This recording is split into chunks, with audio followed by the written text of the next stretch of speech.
আজকের হাত্তর উত্তরপাড়া জামে মসজিদের উন্নতিকল্পে আয়োজিত জালসার প্রধান বক্তা হযরত মাওলানা মোহাম্মদ আকবর বিন আবেদ, পরিচালক দারুল হাদিস সালাফি মাদ্রাসা ইসলামী কমপ্লেক্স, আনন্দপাড়া, ঘাটাইল, টাঙ্গাইল। মোহতারামকে তার আলোচনা পেশ করার জন্য বিনীত অনুরোধ করছি।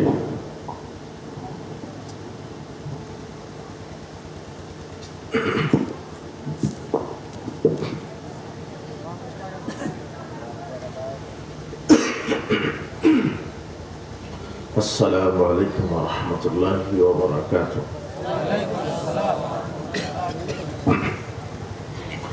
إن الحمد لله وحده والصلاة والسلام على من لا نبي بعده. فأعوذ بالله من الشيطان الرجيم.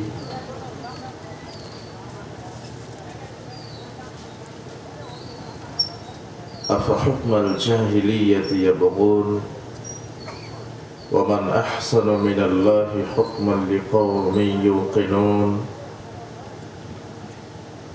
عن ابن عباس قال أن النبي صلى الله عليه وسلم أبغض الناس إلى الله ثلاثة: ملحد في الحرم، ومبتغ في الإسلام سنة الجاهلية، ومطلب دم بغير حق يهلك دمه. رواه مسلم.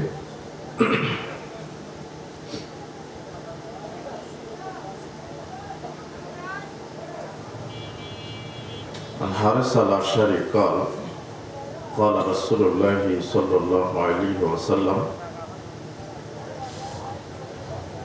من دعا بدعوى الجاهلية فهو من جثى جهنم. قال يا رسول الله وإن صام وصلى وزعم أنه مسلم؟ قال وإن صام وصلى وزعم أنه مسلم. رواه الترمذي بإسناد صحيح. عن أبي بكر أن رسول الله صلى الله عليه وسلم لا يدخل الجنة جسد غذي بالحرام. رواه البيهقي في شعب الإيمان بإسناد صحيح.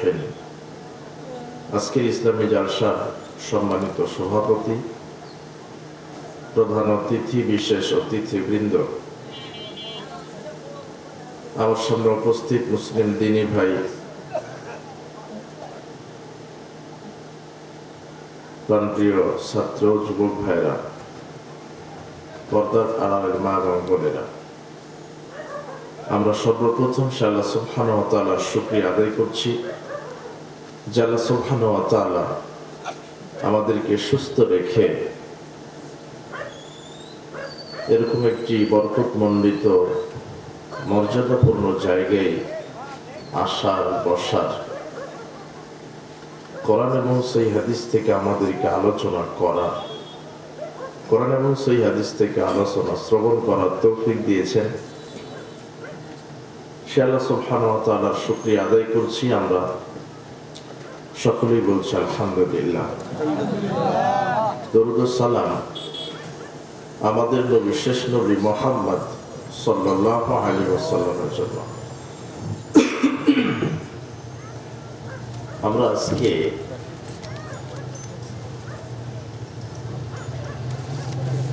যে বিষয়টি আলোচনা করব তা হচ্ছে বর্তমান সমাজে জাহেলিয়াতের কুপ্রভাব। সামাজিক জাহেলিয়াত উল্লেখিত বিষয়গুলিতে আমরা আলোচনা করার চেষ্টা করব ইনশাআল্লাহ।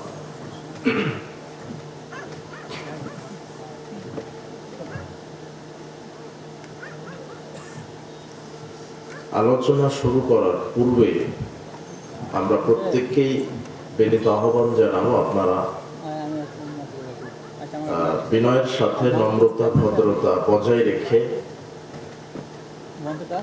মনোযোগের সাথে কথা, গল্প, হাঁটা চলাচল, বিশৃঙ্খলা সবকিছুকে পরিহার করে আমাদেরকে মূল্যায়ন করার চেষ্টা করবেন ইনশাআল্লাহ।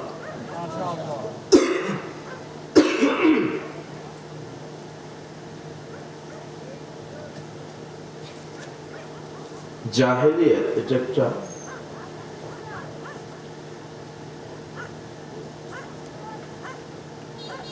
সামাজিক একটা ব্যাধি। প্রায় প্রত্যেকটা মানুষই জাহেলিয়াতের সাথে জড়িত। আর জাহেলিয়াত এর প্রভাবটা আজকে বর্তমান মুসলিম সমাজে অক্টোপাসের মতো ছেয়ে বসেছে, আঁকড়ে ধরেছে। প্রত্যেকটা মানুষই জাহেলিয়াতে আক্রান্ত। সে যতই মুসলিম পরিচয় দিচ্ছে বা ইবাদত করছে, কিন্তু সে জাহেলিয়াতকে ছাড়তে পারছে না। জাহেলিয়াতটা কি জিনিস? আল্লাহ সুবহানাহু ওয়া তাআলা বলছেন, আফাহুকমাল জাহিলিয়াতি ইয়াবগুন,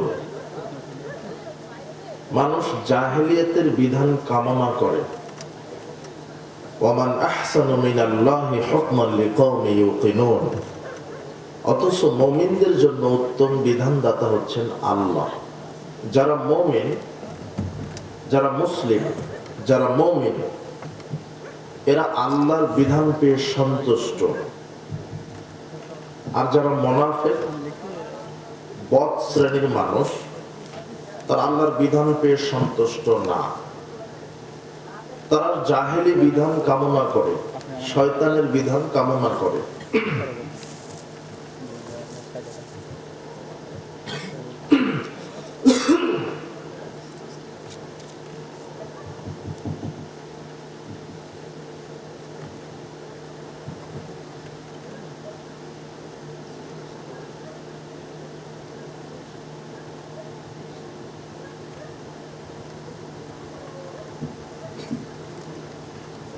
ওগুলো হিসেব এখন বাদ দিতে পারে। আগামীকাল সকাল থেকে হিসাব শুরু হবে। আজকে ওগুলা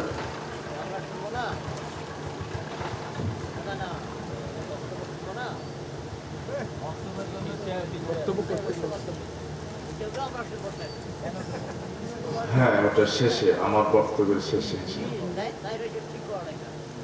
তাহলে এটা অন্য জায়গায় যায় ঠিক করবো, ওই মসজিদে।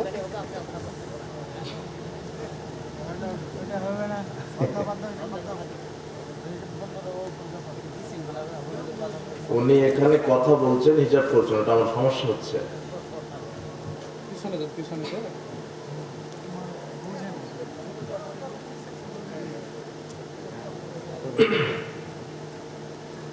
আচ্ছা,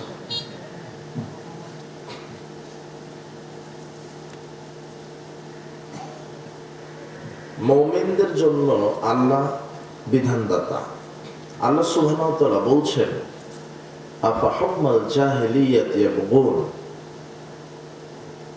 মানুষ জাহেলি বিধান কামনা করে, জাহেলি বিধান অনুযায়ী জীবন পরিচালনা করতে ভালোবাসে, চায় এটা।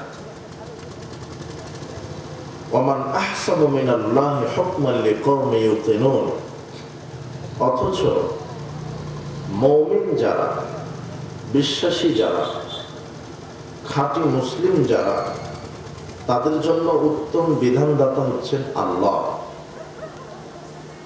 কিন্তু যারা মুনাফিক, যারা বদ শ্রেণীর মানুষ, তারা আল্লাহর বিধান পেয়ে সন্তুষ্ট নয়। তারা জাহেলি বিধান কামনা করেছে, তারা শয়তানি বিধান অনুযায়ী জীবন পরিচালনা করে। এখন আল্লাহর বিধান কি আর জাহেলি বিধান কি বা জাহেলিয়াত কি, এটা আমাদের জানতে হবে।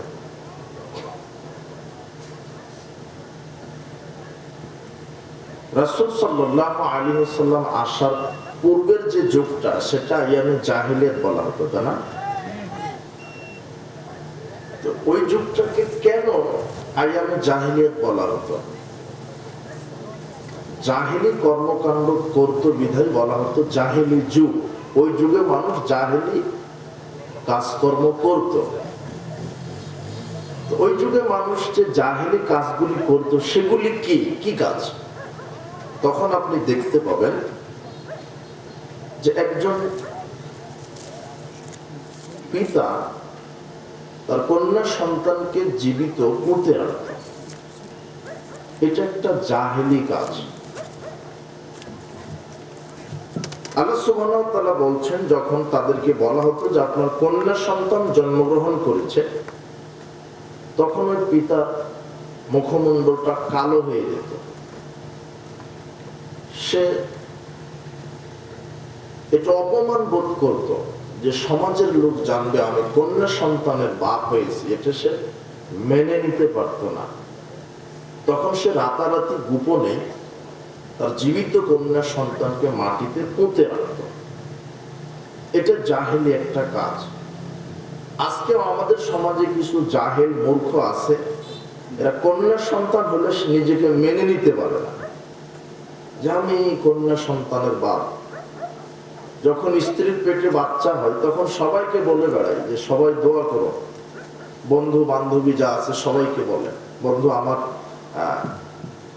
স্ত্রী প্রেগনেন্ট, তোরা সব দোয়া করিস যাতে আমার সৎ ছেলে হয়। যেদিন বাচ্চাটা প্রসব হয়েছে, হয়েছে কন্যা সন্তান, তখন আর কাউকে খবর দেয় না, লজ্জায়, তাই না? তাহলে এটা একটা জাহেলি একটা রোগ। আর হলো জাহেল, যে কন্যা সন্তানে অসন্তুষ্ট, সে হলো মূর্খ, জাহেল। যদিও সে বড় ডিগ্রিধারী হতে পারে, কিন্তু আসলে ইসলাম তাকে কি বলছে? জাহেল। অথচ আবু সাঈদ খুদরি রাদিয়াল্লাহু আনহু বলছেন, রাসূল সাল্লাল্লাহু আলাইহি ওয়াসাল্লাম বলেছেন, মান আলা খালাসা বানাতিন, যেই পিতা তার তিনটা কন্যা সন্তানকে প্রতিপালন করে বড় করবে, ফাআদ্দাবাহুন্না, এবং তাদের কন্যাদেরকে সুন্দর শিষ্টাচার শিক্ষা দিবে। সুন্দর শিষ্টাচার মানে মেয়েকে সুন্দর শিষ্টাচার শিক্ষা দিতে হবে, তাকে ওযু শিখিয়ে দিতে হবে, সালাত শিখিয়ে দিতে হবে, বলতে হবে আপনি পর্দা করো, পরপুরুষের সাথে কথা বলো না, চলাফেরা করো না, গীবাত করো না, মিথ্যা কথা বলো না, খাওয়ার শুরুতে বিসমিল্লাহ বলে খাবে, খাওয়ার শেষে আলহামদুলিল্লাহ বলবে, পেশাব পায়খানায় যাওয়ার সময় দোয়া বলবে, বের হওয়ার পরও দোয়া বলবে, ঘুমানোর সময় দোয়া, ঘুম থেকে ওঠার দোয়া, ডান হাতে খাবে, বাম হাতে খাবে না, ডান হাতে খেতে হয়, বাম হাতে শয়তান খায়। এগুলো হলো শিষ্টাচার। এগুলি কি? শিষ্টাচার। এভাবে একজন পিতা তার কন্যাদেরকে শিষ্টাচার শিক্ষা দিবে। পিতা মাতাকে সালাম দিবে, বাড়িতে প্রবেশের সময় বিসমিল্লাহ বলবে, সালাম দিয়ে প্রবেশ করবে, বাড়ি থেকে বের হওয়ার দোয়া বলবে, বিসমিল্লাহি তাওয়াক্কালতু আলাল্লাহি লা হাওলা ওয়ালা কুওয়াতা ইল্লা বিল্লাহ। এগুলো হচ্ছে শিষ্টাচার। এগুলি কি? শিষ্টাচার। এইভাবে যখন একজন পিতা তার কন্যাদেরকে শিষ্টাচার শিক্ষা দিবে, এটা এক। দুই, ওয়াজাওয়াজুহুন্না, সৎ সন্তানের সাথে, সৎ ছেলের সাথে বিবাহের ব্যবস্থা করে দিবে। সৎ ছেলেকে যে ঘুষ খায়, সুদ খায়, মদ খায়, হলো সৎ ছেলে নয়। যে 5 ওয়াক্ত সালাত আদায় করে না, ওর সাথে মেয়ে বিবাহ দেওয়া হারাম। যে সুদের সাথে জড়িত, বিড়ি সিগারেট জর্দাগুল খায়, এর সাথে মেয়ে বিবাহ দেওয়া যাবে না। যে সালাত আদায় করে না, এর সাথে মেয়ে বিবাহ দেওয়া যাবে না। কেননা যে সালাত আদায় করে না, সে মুসলিম না, সে হলো কাফের। ও মারা গেলে ওর গোসল হবে না, জানাজা হবে না, কাফন হবে না, দাফনও হবে না। কুকুরের মতো পুঁতে রাখতে হবে, তার নাম বেনামাজি। বেনামাজির সাথে আপনার মেয়েকে বিবাহ দিতে পারবেন না। অথচ আপনার হাজী সাহেবের কথাই তো আপনি অবাক হবেন। হাজী সাহেবের একটা মেয়ে আছে, বুঝলেন? 2 পরিবার থেকে বিবাহের প্রস্তাব এসেছে। এক পরিবারের সদস্য হচ্ছে, এক পরিবারের ছেলেটা মসজিদে ইমামতি করে। কি করে? মাসে 12,000 টাকা বেতন পায়। আর আরেক পরিবারের ছেলে ব্যাংকে চাকরি করে, 80,000 টাকা বেতন পায়। কত? 80। এখন হাজী সাহেব 2 বার হজ করা, 6 বার উমরা করা, দাড়িতে মেহেদি দেওয়া, টুপি আলখাল্লা, সবসময় তাসবিহ পাঠ করতেই থাকে, এত পরহেজগার। এরপরও এই হাজী নামক পাজিটা ইমামের সাথে মেয়েকে বিবাহ দিবে না, দিবে হারাম করে সাথে। 80,000 টাকা বেতন পায়, যে ওযুই জানে না। 5 ওয়াক্ত সালাত আদায় করা তো বহুদূরের কথা, ওই হারামখোর কি শিখেনি এখনো? ওযুই শিখে এর সাথে মেয়ে। কিন্তু এই যে মসজিদের ইমাম, এর হালাল খায়, শুধু সালাত আদায় নিজে করে না, জনগণের সালাত আদায় করায় না, সমাজের নেতৃত্ব দেয়, এর সাথে মেয়ে বিবাহ দিল না। হাজী সাহেব দেখেছে টাকা, বেতন, গাঁজা যত খাই খায়। আর সমাজে সে তো বেশি গাঁজা খোর, যার বেতন বেশি। কথা বুঝলেন? না হলে দেখেন আপনি ভ্যান চালক সর্বোচ্চ আকিস কোম্পানির বিড়ি খায়, কিন্তু যে 40-80 হাজার টাকা বেতন পায় সে বাংলাও খায়, ইংলিশও খায়। কথা বুঝলেন? ওটা দেখবে না হাজী সাহেব। রাসূল সাল্লাল্লাহু আলাইহি ওয়াসাল্লাম বলছেন যে যে পিতা 3টা কন্যা সন্তান, আর এক হাদিস আছে 2টা, আর একটাই হোক, রাসূল সাল্লাল্লাহু আলাইহি ওয়াসাল্লাম বলছেন যে সে যদি তার মেয়েকে শিষ্টাচার শিক্ষা দিতে পারে, এরপরে সৎ ছেলের সাথে বিবাহ দিবে। তাহলে সৎ ছেলেকে বুঝতে পেরেছেন তো, যে 5 ওয়াক্ত সালাত আদায় করে, দাড়িটা ছেড়ে দিয়েছে, প্যান্টটা ওপরে করেছে, হালাল খায়, ভ্যান চালিয়ে খেলেও কি খায়? হালাল খায়। এ হলো সৎ ছেলে। এরপরে আল্লাহর নবী বলছেন ও আহসানু ইলাইহিন্না, এবং যে পিতা তার মেয়েদের সাথে সৎ ব্যবহার করে, কর্কশ ভাষা বলে না, গালি দেয় না, মেয়েদেরকে আদর করে, সুন্দর আচরণ করে। এই 3টা কাজ যেই পিতা করবে একটা মেয়ের উপরে, ফালাহুল জান্নাহ, আল্লাহ পিতার জন্য জান্নাতকে ওয়াজিব করে দিবে। এই যে দেখেন, কন্যা সন্তান প্রতিপালন করলে পিতার মর্যাদা আল্লাহ বাড়িয়ে দিলেন। কে বাড়িয়ে দিলেন? আল্লাহ। কিন্তু এরকম হাদিস কিন্তু নাই যে একটা ছেলেকে আপনি সৎভাবে গড়ে তুললে জান্নাত ওয়াজিব হবে। জান্নাত হবে কিন্তু ওয়াজিব হবে এরকম কথা নাই। কিন্তু মেয়ের ব্যাপারে হাদিস আসছে। তাহলে এটা জাহেলি স্বভাব, যে যারা মেয়ের জন্মের সংবাদ শুনলে যারা কষ্ট পায়, এরা হলো জাহেল। এরা কি? এটা একটা জাহেলি কাজ। আমি বললাম যে জাহেলি যুগে কি হতো, তার একটা চিত্র আপনাদেরকে বলতে চাচ্ছিলাম। এটা একটা হতো, জীবিত কন্যা সন্তানকে এই মূর্খ জাহেলেরা কি করতো? মুক্তে রেখে।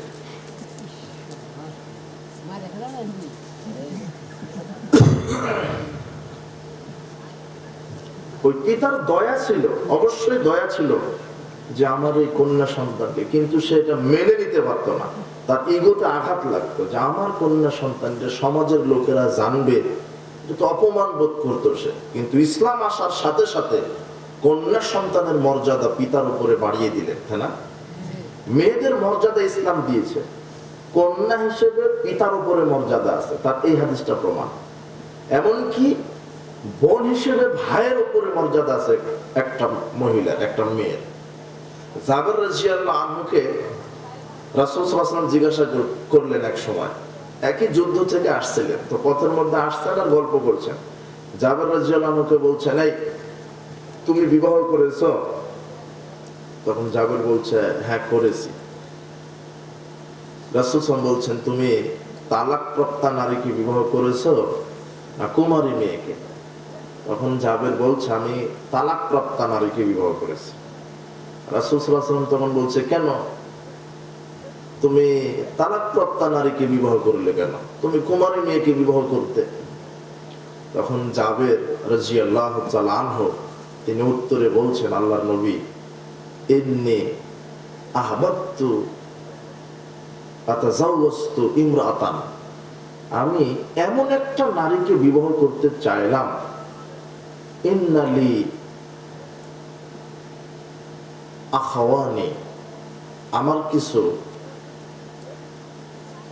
বোন আছে। কোন বর্ণনা আসছে 7 জন, কোন বর্ণনা আসছে 9 জন, কোন বর্ণনা আসছে 6 জন। 6টা বোন আছে আমার। কয়টা বোন আছে যাবে? 6টা। তো আমি চাইলাম যে তালাকপ্রাপ্তা নারীকে বিবাহ করি, তাহলে কি হবে? তামসুতুহুন্না, তাহলে এই বয়স্ক মহিলাটি তাদেরকে শিষ্টাচার শিক্ষা দিতে পারবে, আমার বোনদেরকে শিষ্টাচার শিখিয়ে দেবে। তাজমাউহুন্না, তাদেরকে একসাথে রাখবে, আগলিয়ে রাখবে।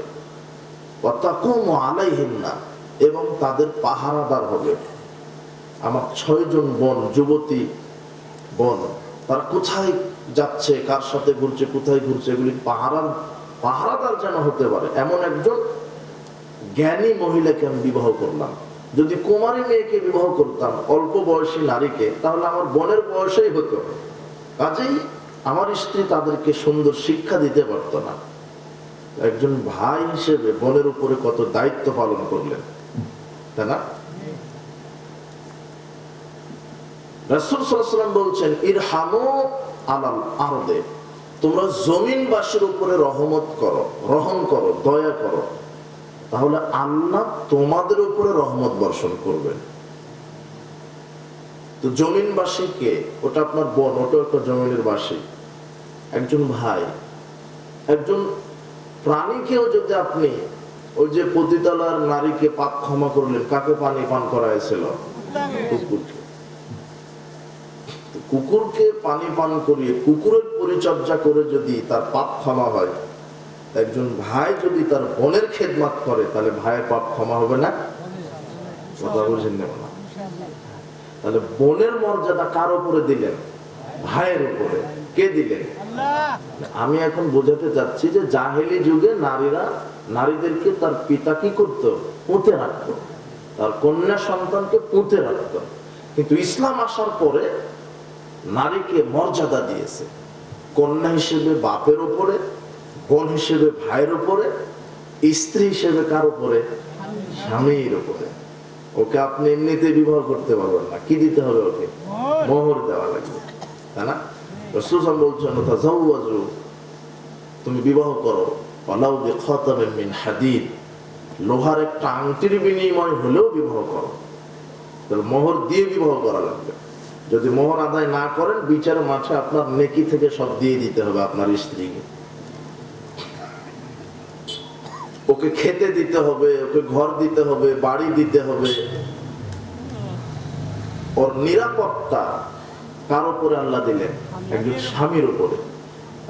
স্ত্রীর মর্যাদা একজন স্বামীর উপরে দিলেন। ওকে গালি দেওয়া যাবে না, ওকে অন্যায়ভাবে পিটানি দেওয়া যাবে না। একজন সাহাবী এসে বলছেন, মা হাক্কু যাওজাতি আহাদিনা আলাইহি, আমাদের স্ত্রীরা আমাদের কাছে কি হক রাখে? তখন রাসূল বলছেন যে, আন তুতঈমাহা ইযা তুঈমতা, তুমি যেই মানের খাবে সেই মানের স্ত্রীকেও খাওয়াও। আপনি ভালো ভালো খাবেন বাইরে গিয়ে বা বিভিন্ন জায়গায়, আপনি স্ত্রীকে খাওয়াবেন না, এটা কিন্তু হবে না। যে মানের আপনি খাবেন সে মানের কাকে খাওয়াবেন? স্ত্রী।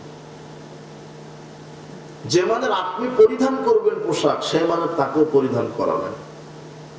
ওয়ালা তুকাব্বিহ, স্ত্রীকে গালি দেওয়া যাবে না। সকালে গালি দিবেন, রাত্রে তো তার কাছেই যেতে হবে। ওয়ালা তাজরিবিল ওয়াজহা, তার মুখের উপরে মারা যাবে না। ওয়ালা তাহজুর ইল্লা ফিল বাইত, নিজের বাড়ি ছাড়া অন্য কারো বাড়িতে যেতে দেওয়া যাবে না। এই জন্য আব্দুল্লাহ ইবনে মাসউদ রাদিয়াল্লাহু আনহু বলছেন, রাসূল সাল্লাল্লাহু আলাইহি ওয়াসাল্লাম বলেছেন, ইয়া মাশারাশ শাবাব মান ইসতাতা মিনকুমুল বা'দ, হে যুবক দল, হে যুব সমাজ, যাদের ক্ষমতা আছে তারা বিবাহ করো। এটা ক্ষমতা মানে টাকা ইনকাম করা ক্ষমতা নয়। এখন একজন ভিক্ষুক ভিক্ষা করে মাসে 30-40 হাজার টাকা ইনকাম করতে পারে, টাকা ইনকাম করা ক্ষমতা নয়। ক্ষমতা মানে স্ত্রীকে চালাতে হবে। ও যেন ঢং ঢং করে বাজারে যেতে না পারে, দেবর ভাসুরের সাথে যেন গল্প করতে না পারে, ও যেন আউয়াল ওয়াক্তে সালাত আদায় করতে পারে, নিজের অনুমতি ছাড়া যেন কোথাও যেতে না পারে, এর নাম ক্ষমতা। কথা বুঝেননি? আবার স্ত্রীর পেট থেকে যে বাচ্চাগুলি হবে তাদেরকে চালাতে হবে। আপনার ছেলে আপনার অবর্তমানে আজান হবে অথচ সালাত আদায় করবে না, মোড়ে ক্যারাম খেলবে, ছক্কা লুডু, মোবাইল হাতে নিয়ে গান বাজনা, নেশার জগতে চলে আসে, তো আপনি অযোগ্য বাপ। বিবাহ করলে শুধু বউ আসবে না, বউয়ের পেট থেকে কি আসবে? বাচ্চা। এদেরকে চালাতে হবে। তাহলে একজন নারীকে স্ত্রী হিসেবে মর্যাদা দিলেন কার উপরে? স্বামীর উপরে। বিচারের মাঠে আল্লাহ প্রত্যেকটা স্ত্রীর কাছে সাক্ষ্য নেবেন যে তোমার স্বামী কেমন ছিল। স্ত্রী যদি বলে না, আমার স্বামী আমাকে অত্যাচার করেছে, ভালো ছিল না, তাহলে স্ত্রীর সাক্ষ্য অনুযায়ী স্বামীকে জাহান্নামে যেতে হবে। আবার স্বামীকেও জিজ্ঞাসা করবেন তোমার স্ত্রী কেমন ছিল। তাহলে স্বামী স্ত্রী সংসারে এরা থাকবে সুন্দর সম্পর্কের মাধ্যমে, একে অপরের সহযোগী হবে। আয়েশা রাদিয়াল্লাহু তাআলা আনহা বলছেন, কানা ফি মিহনাতি ইয়ানি খিদমাতি আহলি, রাসূল সাল্লাল্লাহু আলাইহি ওয়াসাল্লাম আমার পরিবারে আমার কাজে সহযোগিতা করতেন। আমি ভাত রান্না করলে, আমি কিছু রান্না করলে সে আমার রান্নার কাজে সহযোগিতা করতেন। তিনি ছাগলের দুধ দহন করতেন, জুতাতে তালি লাগাতেন, কাপড় ছিঁড়ে গেলে সেলাই করতেন। পরিবারে সাধারণ মানুষের মতো আমাদেরকে, তার স্ত্রীদেরকে তিনি সহযোগিতা করতেন। দেখেন রাসূল সাল্লাল্লাহু আলাইহি ওয়াসাল্লাম তার স্ত্রীদেরকে কি করতেন? সংসারের কাজে সহযোগিতা করতেন। আপনি করেন? আপনি তো মশারি টাঙিয়ে ঘুমান না, তাই না? কোনদিন ভাত রান্নার কাজে সহযোগিতা করেছেন? বরং উল্টা আপনি গালি দেন, যে তরকারিতে লবণ কম হলে অথবা বেশি হলে গালি দেন, তাই না? যে স্ত্রী 365টা দিন আপনাকে রান্না করে খাওয়ায়, কোন একটা দিন রান্নাঘরে গিয়ে সহযোগিতা করেছেন? রান্নাঘরে যান একদিন, গিয়ে মুখমণ্ডলটা মুছে দিবেন, হ্যাঁ, আদর করবেন, করে তরকারি কুটে দিলেন, সহযোগিতা করলেন। আপনাকে রান্না করতে দিলে তো আপনার লবণ দিতেই স্মরণ থাকবে না তরকারিতে, অথচ আপনি কম হলো বেশি হলো এই নিয়ে গোষ্ঠী সহ গালি দিয়ে দিবেন, তাই না? যে না, স্ত্রীকে গালি দেওয়া যাবে না, স্ত্রী আদরের বস্তু, তাকে সময় দিবেন বেশি বেশি।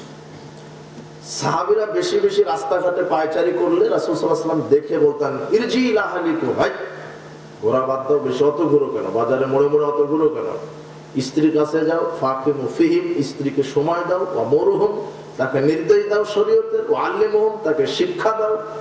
রাসূল সাল্লাল্লাহু আলাইহি ওয়াসাল্লাম সাহাবীদেরকে সব সময় স্ত্রীর কাছে থাকতে বলেছেন। স্ত্রী দূরে থাকতে থাকতে এক সময় দেখবেন স্ত্রী আপনার ছাড়া অন্যের হয়ে যাবে। কথা বুঝেননি? আর অধিকাংশ সমাজের এটা একটা জাহেলি রূপ, পরকী একটা ব্যাধি, যে স্ত্রী থাকার পর পরনারীর প্রতি মানুষের ঝোঁক চলে যাচ্ছে।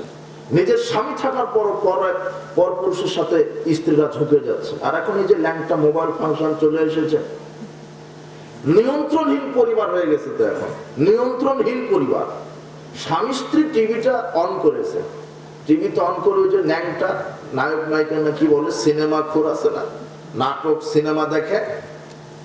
তো একই, আপনি অবাক হবেন, অধিকাংশ পরিবার এখন নিয়ন্ত্রণহীন, পশু প্রাণীর মতো। ছেলে মেয়ে মানে ওরা 4-5 জন মিলে, বাপ মা ছেলে সন্তান সবাই মিলে টিভি দেখছে। ওখানে ইন্ডিয়ার সিরিয়াল হচ্ছে, ল্যাংটা গান হচ্ছে। এখন ওই ল্যাংটা নারীকে দেখে বাপও যে পরিকল্পনা করে, ছেলেও সেই পরিকল্পনা। কথা বুঝেন না? আর ভারতের সিরিয়াল তো এরকম যে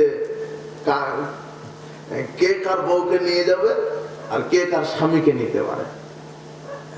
এই জন্যই মুসলিমদের ভিতরে এখন তালাকের সংখ্যা বেড়ে গেছে। আপনি খবর নেন, তালাক সংখ্যা বেড়ে গেছে। স্ত্রীও যেটা মনে মনে পরিকল্পনা করছে, স্বামীও সেটা মনে মনে পরিকল্পনা করছে। একসাথে মোবাইল নিয়ে আছে, টিভি নিয়ে আছে। বাপ ছেলেকে বলছে, যা বেটা ওই যে দোকান থেকে সিগারেট নিয়ে আয়। তো দুদিন একদিন নিয়ে আসতে ও একদিন তো খেয়ে নেবে। তাহলে বাপ ছেলেকে সিগারেট খাওয়া শিখাচ্ছে। কথা বুঝেননি? রাসূল সাল্লাল্লাহু আলাইহি ওয়াসাল্লাম বলছেন, কুল্লু মাউলুদিন ইউলাদু আলাল ফিতরা, প্রত্যেক সন্তান ইসলামী স্বভাব নিয়ে জন্মগ্রহণ করে।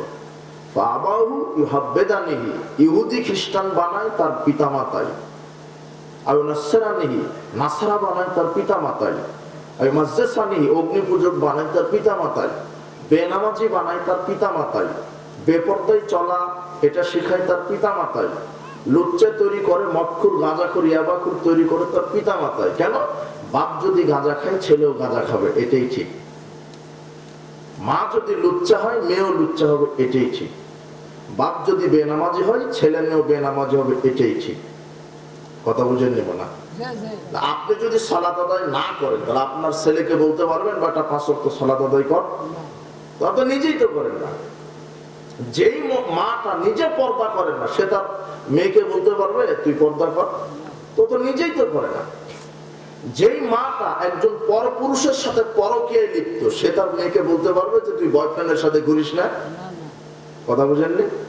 তার মানে একজন মেয়েকে জেনার রাস্তায় পরিচালনা করেছে তার মা, একজন ছেলেকে বেনামাজি বানিয়েছে তার বাপ। কথা বুঝেননি? এই জন্য সাবধান, অভিভাবক যারা তারা সাবধান। আর পিতামাতা যারা আছেন তাদেরকে বলবো, যারা অভিভাবক, আপনার ছেলে মেয়ে কোথায় কার সাথে ঘুরে তদারকি করবেন। একজন মেয়ের দুনিয়াতে কোনো ছেলে বন্ধু থাকতে পারে না, আর একজন ছেলের দুনিয়াতে কোনো মেয়ে বান্ধবী থাকতে পারে না। গার্লফ্রেন্ড বয়ফ্রেন্ড এই শব্দটা মুখে উচ্চারণ করা হারাম। ছেলের বন্ধু হবে ছেলে, মেয়ের বান্ধবী হবে মেয়ে। কথা বুঝেননি? রাসূল সাল্লাল্লাহু আলাইহি ওয়াসাল্লাম বলছেন, লা তুসাহিব ইল্লা মুমিনা, মুমিন ছাড়া কাউকে বন্ধু বানাবে না। মুমিন ছাড়া কাউকে বন্ধু বানাবে না। এই কথা কে বলছেন? রাসূল সাল্লাল্লাহু আলাইহি ওয়াসাল্লাম কি বলছেন? লা তুসাহিব ইল্লা মুমিনান, মুমিন ছাড়া কাউকে বন্ধু বানায়ও না। মুমিনকে যে গাঁজা খায়, যে বিড়ি খায়, সিগারেট খায়, হ্যাঁ মুরব্বী ঠিক বলছে, যে 5 ওয়াক্ত সালাত আদায় করে, যে হালাল খায়, যার প্যান্ট টাকনোর উপরে দাড়িটা ছেড়ে দিয়েছে, যার আচরণ সুন্দর, মুখের ভাষা সত্য, প্রতিবেশীর খেদমত করে, জনকল্যাণমূলক কাজ করে, এই ব্যক্তিটা হলো মুমিন। কি? আর এই মুমিন ব্যক্তির সাথে আল্লাহর নবী কি করতে বলছেন? বন্ধুত্ব করতে বলছেন। কথা বুঝেননি? একজন মেয়েকে বলছেন তুমি ওই মেয়েকে বান্ধবী বানাও যে 5 ওয়াক্ত কি করে? সালাত আদায় করে, যে পর্দা করে, যে কোনো পরপুরুষের সাথে ঘুরে না, যে গীবত করে না, যে গান বাজনা শ্রবণ করে না, যে মাদক সেবন করে না, যে জুয়া খেলে না। এমন ছেলে এমন ছেলের সাথে বন্ধু করবে, এমন মেয়ের সাথে বান্ধবীত্ব করবে। কথা বুঝেছেন? আবু মালিক আশআরী রাদিয়াল্লাহু আনহু বলছেন, রাসূল সাল্লাল্লাহু আলাইহি ওয়াসাল্লাম ভালো বন্ধু আর খারাপ বন্ধুর উদাহরণ দিতে গিয়ে বলছেন, মাসালুল জালিসিস সালিহ ওয়াস-সাউই কাহামিলিল মিসক ওয়া নাফিহিল কির। ভালো বন্ধু আর খারাপ বন্ধুর উদাহরণ হলো, ভালো বন্ধুর উদাহরণ আতর বিক্রেতার মতো। কিসের মতো? আর খারাপ বন্ধুর উদাহরণ হলো কামারের হাপড়ালার মতো। ফাহামিলুল মিসক ইম্মা ইহদিয়া। আতর বিক্রেতার মতো ভালো বন্ধু কেমন? আতর বিক্রেতার কাছে যদি আপনি বসে থাকেন, আতর বিক্রেতা আপনার শরীরে একটু ঘোষা দিয়ে দিতে পারে, তখন আপনি সুগন্ধি পেয়ে গেলেন। এরপর আল্লাহ নবী বলছেন, ইম্মা আন তাবতা'a মিনহু তাজিদা মিনহু রিহান তাইয়্যিবা। অথবা আপনি টাকা দিয়ে কিনে নিতে পারেন, কিনেও যদি না নেন, এরপর আল্লাহ নবী বলছেন, ইম্মা আন তাজিদা মিনহু রিহান তাইয়্যিবা। সুগন্ধি ক্রেতা বিক্রেতা কেউ ঠেকাতে পারবে না। আতর বিক্রেতা যখন আরেকজনের নিকটে আতর বিক্রি করবে, আতরের ডিব্বাটা খোলার সাথে সাথে সুগন্ধি আপনার কোথায় যাবে? ওটা কেউ ঠেকাতে পারবে? এই হাদিস দ্বারা উদাহরণ দিয়ে আল্লাহ নবী বোঝাতে চাইলেন যে একজন খারাপ বন্ধু যদি ভালো বন্ধুর সাথে ঘুরতে লাগে, তাহলে ভালো বন্ধুর সাথে ঘুরতে ঘুরতে, সালাত আদায়কারীর সাথে ঘুরতে ঘুরতে সে একসময় সালাত আদায়কারী হয়ে যাবে। কথা বুঝেননি? হবে, এটা আল্লাহর নবী বলছেন। আর খারাপ বন্ধুর উদাহরণ কামারের হাপড়ালার মতো। আইয়ুরিকা থিয়াবার, ওই কামারশালায় বসে আছেন, লোহার আগুনের সোলঙ্কি এসে আপনার পোশাকটা জ্বালিয়ে দিতে পারে। জ্বালিয়েও যদি না দেয়, ইম্মান তাজিদা মিন রিহান খাবিসা, ধোঁয়া আপনার শরীরে লাগবে। এই জন্য সঙ্গদোষের লোহা ভাষায় একটা কথা আছে, লোহা কিন্তু পানিতে দিবেন, লোহা কি ডুবে যাবে না, কিন্তু কাঠের সাথে লাগিয়ে দিবেন, দেখবেন যে কাঠ একাই ভাসবে না, লোহাকেও ভাসাবে। তো আপনার ছেলে যদি গাঁজাখুরের সাথে ঘুরে, তাহলে ও ওই গাঁজাখুর একাই খাবে না, আপনার ছেলেকেও 2 পুরা খাওয়াবে। কথা বুঝেন নিব না? আর আপনার ছেলেটা যদি সালাত আদায়কারীর সাথে ঘুরে, ও একাই সালাত আদায় করবে না, ও আপনার ছেলেকেও সালাত আদায় শিখায় দিবে। এটা আল্লাহর নবী বলছেন। এই জন্য রাসূলুল্লাহ বলছেন ভালো বন্ধুর সাথে। আপনার মেয়েটা যদি পরহেজগারিনী তাকওয়াশীলা একজন নারীর সাথে বান্ধবীত্ব করে, তাহলে ওই পর্দাশীলা মহিলা বলবে যে বোন, তোমাকেও পর্দা করতে হবে, তোমাকেও সালাত আদায় করতে হবে।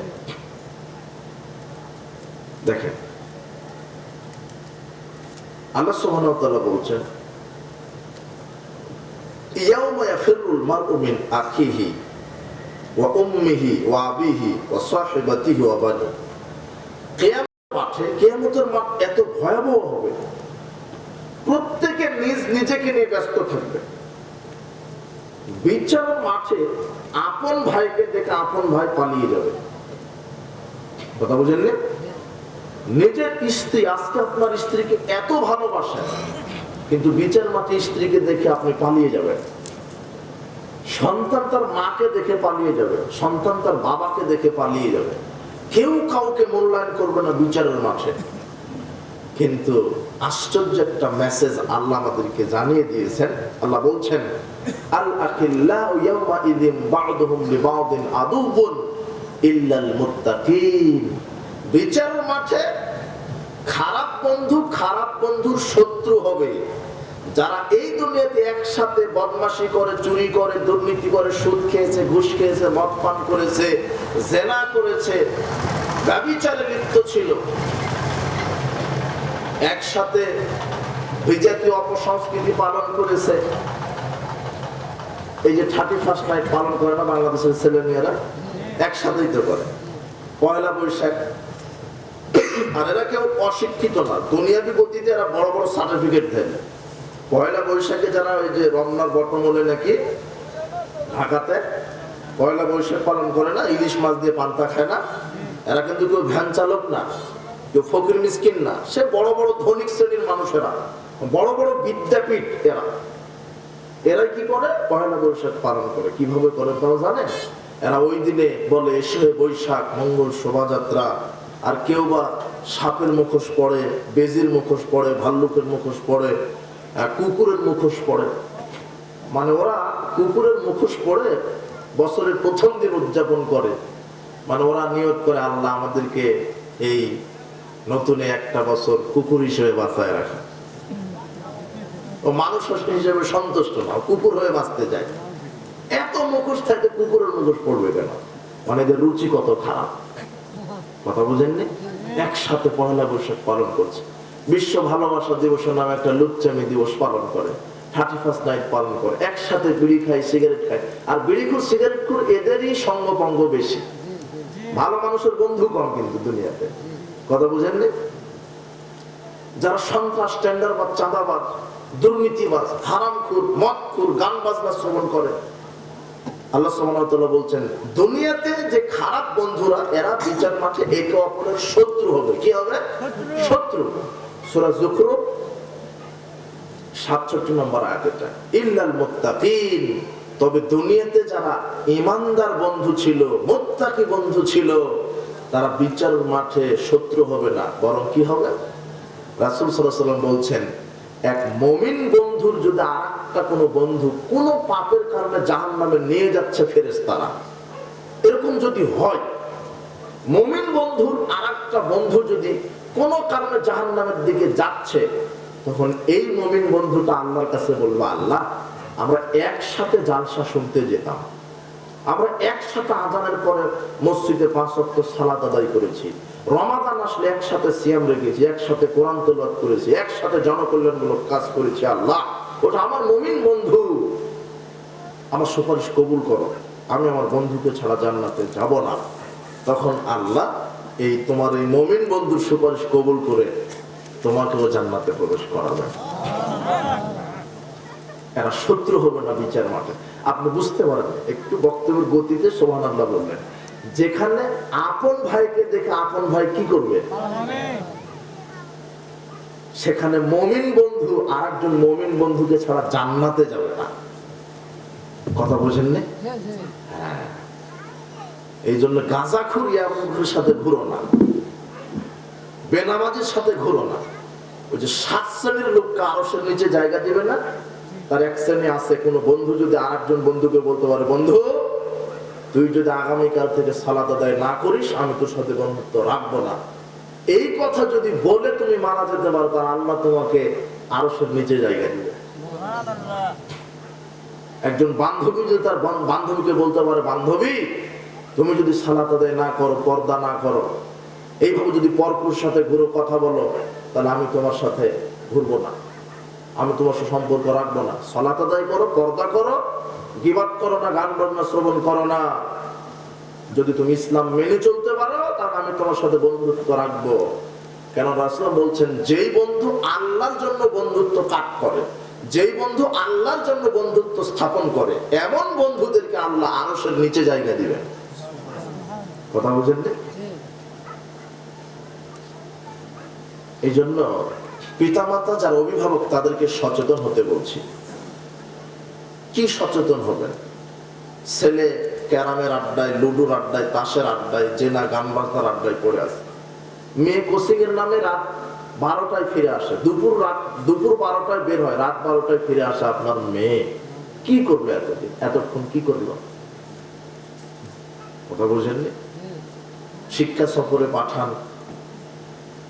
একজন মেয়ে হজ করতে পারে না তার বাপকে সাথে নিয়ে ছাড়া, তার স্বামীকে সাথে নিয়ে ছাড়া, তার সন্তানকে সাথে নিয়ে ছাড়া, তার আপন ভাইকে সাথে নিয়ে ছাড়া হজ করতে যেতে পারে না।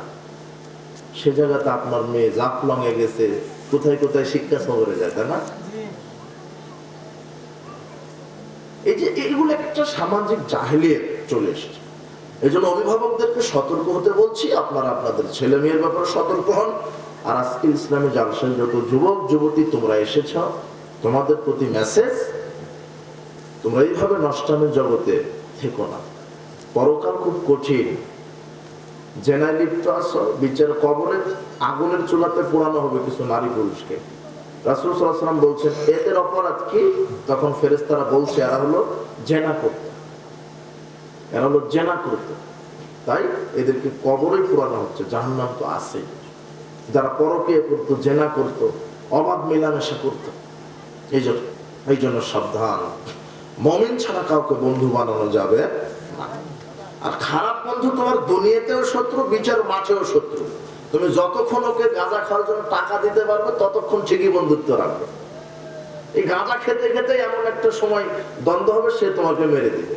জোয়া খেলতে খেলতে তোমাদের মধ্যে দ্বন্দ্ব হবে, আর একজনকে মেরে দিবে। কথা বুঝেননি? দুনিয়াতেই শত্রু সে তোমার, পরকালে তো শত্রু হবেই। বলছিলাম সামাজিক জাহেলিয়াত। জাহেলিয়াতের যুগে এগুলি হতো। নারীকে পুঁতে রাখা হতো। আজকেও সেরকম রোগ আছে আমাদের ভিতরে। আর কি হতো জাহেলি যুগে? সুদ খেত মানুষ। কি খেত? সুদ। আজকে আমাদের সুদ আছে না? সুদ, সুদী অর্থনীতি, এগুলো হলো জাহেলিয়াত। ঘুষখোর আছে সমাজে, জাহেলি যুগে ঘুষ খেত। মাদক, জাহেলি যুগের মানুষেরা মদ খেত। মানে জাহেলি যুগে যেগুলি ছিল বর্তমানে সেগুলি থাকলে বুঝতে হবে ওগুলি জাহেলি। কথা বুঝেননি? এই সুদ, ঘুষ, জুয়া, মাদকতা, জেনা, ব্যভিচার, গান বাজনা, এই মূর্তি পূজা, কবর পূজা, পীর পূজা, এগুলি জাহেলি যুগে ছিল বলে সেই যুগকে আইয়ামে জাহেলিয়াত, জাহেলিয়াতের যুগ বলা হতো। তো আজকে সেগুলি নাই সমাজে? আছে। আজকেও ঘুষখোর আছে সমাজে, ঘুষখোর নাই? আছে। সুদখোর আছে, মদখোর আছে, এগুলো একটা জাহেলিয়াত। কবর পূজা আছে, মাজার পূজা আছে, উসিলা পূজা আছে, পীর পূজা আছে, এগুলো একটা জাহেলিয়াত। আর জাহেলিয়াতের মধ্যে যারাই থাকবে, এই গান বাজনা বলেন, জুয়া বলেন, সুদ বলেন, ঘুষ বলেন, এরা যতই নিজেকে পাক্কা মুসলিম দাবি করুক, পরিণাম হবে জাহান্নাম। কি হবে? জাহান্নামের খড়ি হবে এরা। তিরমিজিতে একটা হাদিস আসছে, 2863 নম্বর হাদিস। হারিস আল আশআরী রাদিয়াল্লাহু তাআলা আনহু বলছেন, রাসূল সাল্লাল্লাহু আলাইহি ওয়াসাল্লাম বলেছেন, মান দাআ বিদাওয়াল জাহেলিয়া, যে ব্যক্তি জাহেলিয়াতের পথে মানুষকে আহ্বান করে, ডাকে, ফাওয়া মিন জুসা জাহান্নাম, আল্লাহ তাকে জাহান্নামের খড়ি বানাবেন। কি বানাবেন? যারা এই জাহেলি যুগের মধ্যে আছে, জাহেলি কর্মের মধ্যে আছে, এদেরকে আল্লাহ কি বানাবেন? জাহান্নামের খড়ি। সাহাবীগণ বলছেন, ওয়াইন সামা ওয়া সাল্লা, আল্লাহর নবী, তারা যদি সালাত সিয়াম আদায় করে তবু কি জাহান্নামের খড়ি হবে?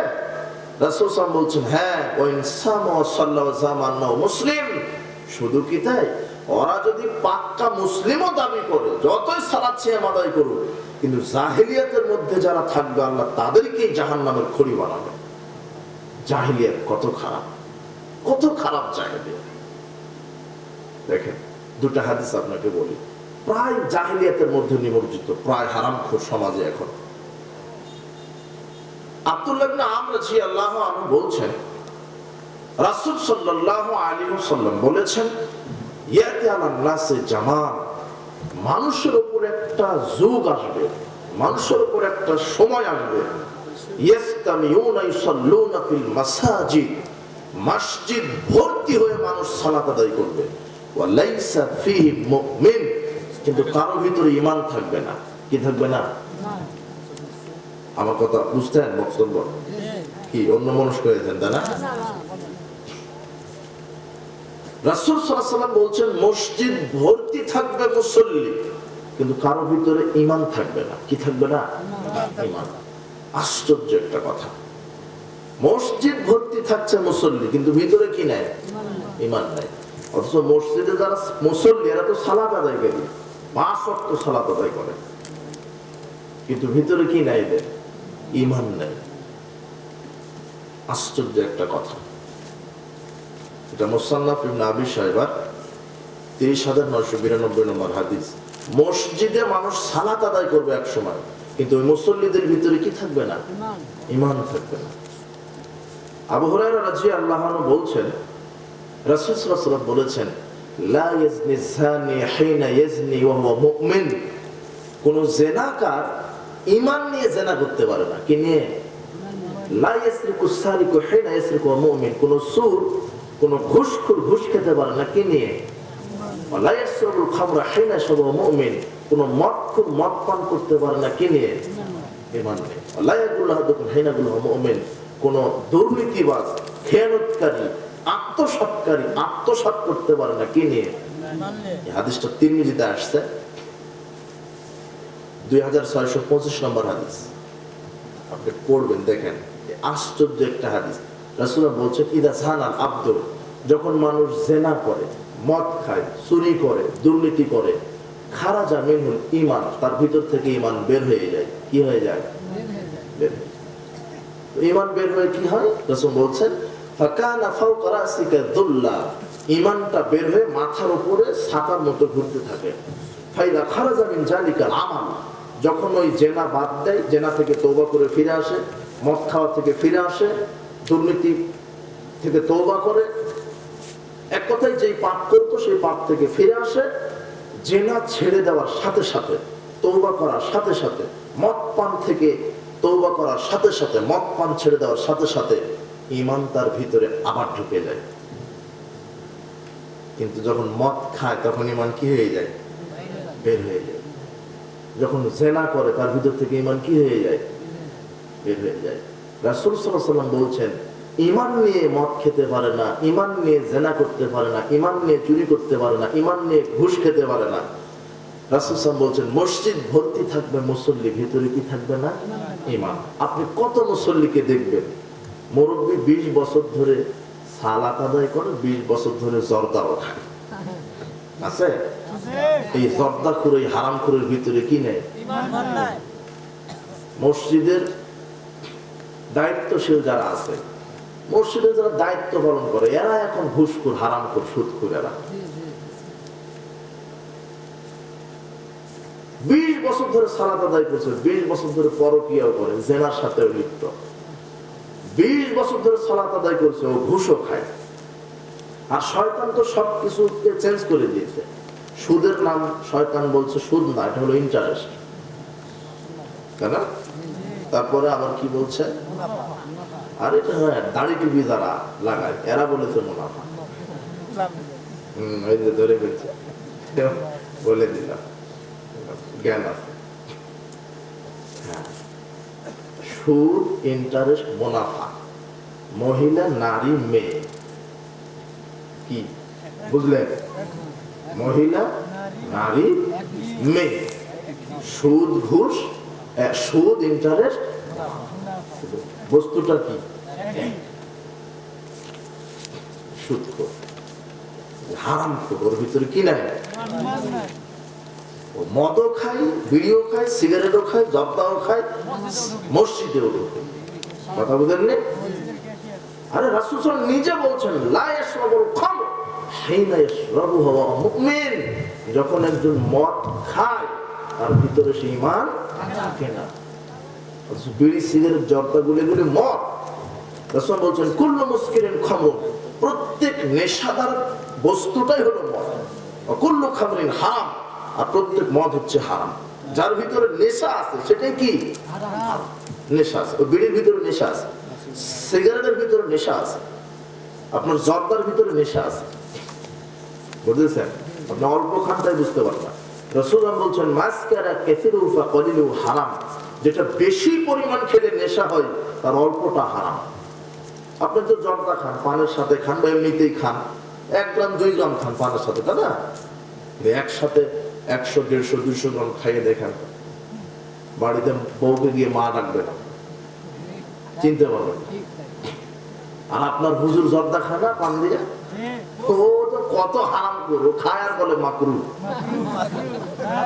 কিন্তু হারাম খুঁটে আপনি 200 গ্রাম জর্দা খাইয়ে দেখেন, ও সূরা ফাতিহা কেরাত করতে পারবে না। যেটা বেশি পরিমাণ খেলে বিবেকের ক্ষতি হয় তার অল্পটা হারাম। জর্দা হারাম, সিগারেট হারাম, আর হালাল হারাম করে। আপনি কোনোদিন এটা কল্পনা করেছেন যে বিড়ি সিগারেট জর্দা মানুষ ছাড়া পৃথিবী তার কোন প্রাণী খায়? আপনি দুধ খান, বিড়ালে দুধ খায়, কিন্তু ডিম খান, ও বিড়ালে খেয়ে নেবে ডিম, কুকুর খেয়ে নেবে। ভাত খান, কুকুর বিড়াল খাবে, ভাত খাবে না। কলা খান, ওরা খায় নেবে, গরু ছাগলে খাবে। কিন্তু আপনি এমন একটা দু পাওয়া জানোয়ার, এমন খাবার খান, আপনি ছাড়া ওটা কেউ খায় না, কেউ খায় না। আমরা প্রায় তো আগে অনেক 5, 7, 8 বছর পূর্বে কুষ্টিয়া গেছিলাম। প্রথম যেবার কুষ্টিয়া যাই, ওখানে একর একর জমিতে তামাক চাষ হয়। তামাক পাতা দেখছেন কিনা? আমরা ওদিকে রংপুর, কুড়িগ্রাম, নীলফামারী এদিকে গেলে ওদিকেও তামাক চাষ হয়।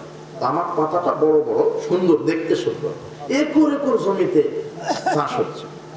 তো প্রথম যেবার গেলাম, এই যে 8 তারিখে ঘুরে আসলাম, এটা জানুয়ারি না, জানা এখন তামাক এখন বীজ হচ্ছে, বড় হয় পরে কুষ্টিয়া থেকে।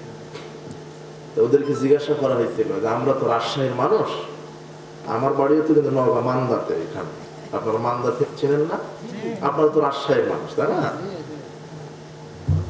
তো আমরা পটল বেগুন লাগালে, পটল বেগুন সবজি চাষ করলে বেড়া দিই না, বেড়া বুঝি তো আমরা, বাঁশ দিয়ে বা নেট জাল দিয়ে। তা আমরা বললাম ওদেরকে যে আপনারা তামাক চাষ করেন, এটা কত করে মন বিক্রি করেন? ওরা বলছে 7 থেকে 8 হাজার টাকা মন। একটা তামাক পাতা 6 থেকে 7 টাকা দিয়ে বিক্রি হয়। তো এত দামি ফসল আপনারা এইভাবে চাষ করেন, তেমন পরিচর্যা, আগাছায় ভরে আছে, কিন্তু ওটা খুব হয়। তো আপনি পরিচর্যা করেন না, বেড়া দেন না, ঘেরাও দেন না, কি ব্যাপার? আমরা তো পটল বেগুন চাষ করলে বেড়া দিই, ঘেরাও দিই। তো ওরা বলছে যে না, এটা বেড়া দিতে হয় না, এটা গরুয়ে খায় না, এটা ছাগলে খায়। আমি বললাম বানরে? তো বানরেও না, কুকুর? কুকুরেও না, শুয়োরেও খায় না। তা আমি তখন চিন্তা করলাম সর্বনাশ। তখন এটা নতুন, তখন থেকে। এর আগে অনেক মাদকতার বক্তব্য দিয়েছি, কিন্তু এটা ছিল না। ওদের কাছ থেকে শোনার পর আবার এই বক্তব্যটা দেই। চিন্তা করলাম সর্বনাশ, যেটা শুয়োরেও খায় না সেটা খায় বাংলাদেশের হুজুরেরা, মুরব্বীরা খায়।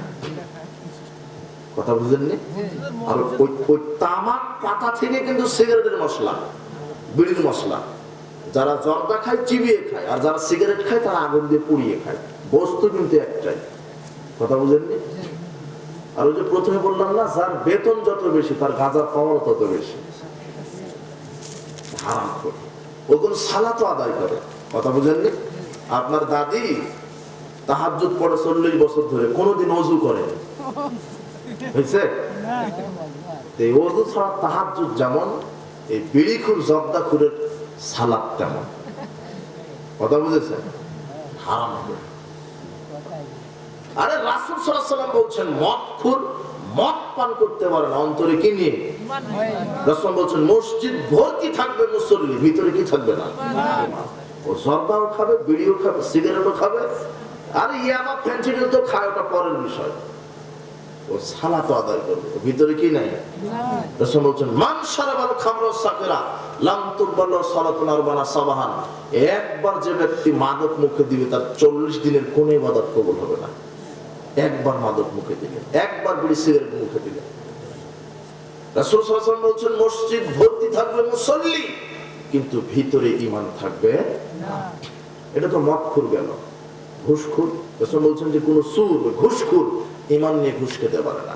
মসজিদ ভর্তি থাকবে মুসল্লি, ভিতরে ঈমান থাকবে না। কত ঘুষখোর আপনি দিবেন, সুর নিবেন, গোটা সমাজ ব্যবস্থাটা সুর চিটার বাটপাড়িতে ভরে গেছে। সব জায়গাতে চিটার বাটপাড়, ঘুষখোর আর সুর দুর্নীতি আছে। আপনি মনে করেন ওই গরু চুরটা গরু চোর, ও গরু চোর ও চোর না। আপনাকে কে জানি বুঝাইছে গরু চোর গরু চোর। হ্যাঁ, এই যে অভাবে চুরি করেছে, পেটের দায়ে চুরি করতে আসছে, ও চোর। চোর বলবো না এটা না, ছোটখাটো চোর। ও আপনার কোনো ক্ষতি, দেশের কোনো ক্ষতি করতে পারবে না। যারা টিউবওয়েল চুরি করে, গরু চুরি করে, জুতা চুরি করে, এরা দেশের 1 ইঞ্চিও ক্ষতি করতে পারবে না। কথা বুঝেননি? সর্বোচ্চ একটা গরু চোর সারা জীবনে চুরি করে 1 কোটি টাকাও চুরি করতে পারবে না। আজকে একটা চুরি করবো, আগামীকাল চুরি করতে গিয়ে ধরা পড়বে। কথা বুঝেননি? ও পেটের দায়ে আসছে, বউ না খেয়ে আছে, বাচ্চা না খেয়ে আছে, ঋণগ্রস্ত আছে, তাই গরুটা চুরি করে বিক্রি করে ঋণ শোধাবে, এই জন্য চুরি করতে আসছে। কিন্তু অরিজিনাল যারা ইন্টারন্যাশনাল চোর, এরা হলো ওই যে বিদ্যুৎ অফিসে বসে থাকে, এরা হ্যাঁ ভূমি অফিসে বসে থাকে, ও বক্তব্য শুনছে। তারপরে কি কাস্টমস অফিসে বসে থাকে, পাসপোর্ট অফিসে বসে থাকে। আজকে আমি গাড়িতে বসে ঢুকে দেখলাম যে একটা প্রবাসী দেশে আসবে না যাবে, ওই পাসপোর্ট অফিসে যে বসে আছে 76,000 টাকা দিয়ে সে পাসপোর্ট ভিসিয়ে করছে, টিকিট কাটছে, কিন্তু ঘুষ ছাড়া টিকিট দিবে না। ওই পাসপোর্ট অফিসে বসে আছে আরাম করে। ও সরকারি চাকরি করে না, কথা বোঝেন না? ও বেতন পায় না, ও বেতন পায় কিন্তু ঘুষ ছাড়া দিবে না। এই পাসপোর্ট অফিসে চোরগুলি বসে থাকে, ভূমি অফিসে, বিদ্যুৎ অফিসে, ইনকাম ট্যাক্স অফিসে, ভিসা অফিসে হারাম করে বসে। আপনি পাসপোর্ট করতে গেছেন, সব ঠিক আছে, আপনি যান, অভিজ্ঞতা নেন, একটা টেবিল থেকে আর একটা টেবিলে আপনার কাগজ যাবে না যতক্ষণ না মামা না দিবেন। পাসপোর্টের কাজ সব ঠিক আছে, সব ঠিক, পাসপোর্ট সব ওকে। এখন পুলিশ ভেরিফিকেশন করবে, থানার ওসি নাকি ভেরিফিকেশন করে, এটা ও সাইন করবে না যদি আপনি টাকা না দেন। কথা বুঝেননি? কেউ সরকার থেকে বেতন পায় না। এগুলো হলো বড় বড় সুর। এরা তো সরকার থেকে বেতন পায়, এরা শুধু ঘুষ করে, ঘুষ ছাড়া কাজ হয়। সব জায়গাতে মানুষ প্রতারণা। এরা সালাত আদায় করে, এরা কি করে? সালাত। আর মাদ্রাসার প্রিন্সিপাল, এ হলো আর একটা বাটপার। মাদ্রাসার প্রিন্সিপালে দাড়ি আছে, টুপি আছে, 2 বার হজ করা আছে, 6 বার উমরাও করা আছে, শুধু দাড়িতে মেহেদি দেওয়া আছে, আল খাল্লা জুব্বা সব ঠিক আছে। কিন্তু এই প্রিন্সিপাল যখন এই শিক্ষক নিয়োগ দিতে বসেছে, এ বলছে যে 5 লক্ষ টাকা মিষ্টি খাওয়ার জন্য দিতে হবে। মিষ্টি খাওয়ার জন্য কয় লাখ লাগবে? 5 লাখ। ও দিতে দেরি হলে বলছে যে তাড়াতাড়ি দেন, জামাতের সময় হয়ে যাচ্ছে। কথা বুঝেন না? প্রিন্সিপাল এটা। হাজী সাহেব তো কাপড় বিক্রি করতে গেছে, ও বলছে যে 20 বছর আগে যদি হজ করে আসতে পারতাম, ব্যবসা আমার ভালোই জমতো। আপনি গেছেন কাপড় কিনতে, ও বলবে যে আরে আপনি এসেছেন, আপনার বাপের সাথে আমার তো সেই খাতি ছিল, আপনি তার ছেলে এসেছেন, সবার সাথে ব্যবসা করে, আপনার সাথে ব্যবসা চলবে না। কি নেবেন? পছন্দ করে, আপনার কাছে কোনো ব্যবসা করবো না। পছন্দ করেছেন, ও বলবো যে কিনা দামে দেন। তো কিনা কত? 5,000, অথচ কিনা আছে 3,000 টাকা দিয়ে, কিন্তু মারে দিল কি 5,000। বলে হাজী সাহেব মিথ্যুক ব্যবসায়ী। 3 শ্রেণীর মানুষের সাথে আল্লাহ বিচার মাঠে কথা বলবে না, একটা মিথ্যুক ব্যবসায়ী, যারা মিথ্যা কথায় ব্যবসা করে। সব জায়গাতে রাসূল বলছেন সায়াজালান নাসা সানাতুন খাদাতুন, অচিরে একটা সময় চলে আসবে শুধু প্রতারণা, চিটার বাটপাট, প্রতারণায় পরিপূর্ণ এমন একটা সময় চলে এসেছে। এটাই বর্তমান সময়, সব জায়গাতে প্রতারণা। আপনি ব্যবসায়ীর কাছে, একটা ব্যবসায়ীর কাছে যাবেন, সে প্রতারণা দিচ্ছে। আপনি যে অফিসে যান, নিজের সার্ভিসের জন্য, সেখানে প্রতারণা। এই ছেলে শোনো, তুমি তো বলতে পারবো না, তোমার দাদা তোমার প্রতিবেশী, জমির দ্বন্দ্ব ছিল 100 জমি নিয়ে। কত? 100। তোমার দাদা আছে না, জজ কোর্ট আছে না, বা এই যে কেস করেছে 100 জমির উপরে। এই যে উকিল আছে কিছু, উকিল, আর উকিল মানে চিটার এক একজন। তুই একজন ভালো আছো, সব চিটার বলবো না, এ খালি কেসের মেয়াদ বাড়াবে আর বলবে যে এই মাসে না, এই মাসে শুনানি, আজকে 1000 টাকা দিতে হবে, কালকে 5000। জমি 100, কেস চলে 50 বছর ধরে। কথা বুঝেননি? জমি 100, সব জায়গাতে সিটার বাটপাড়ি, সব জায়গায় প্রতারণা। আপনি যে ডাক্তারের কাছে যাবেন, এ হলো আর একটা বাটপাড়ি।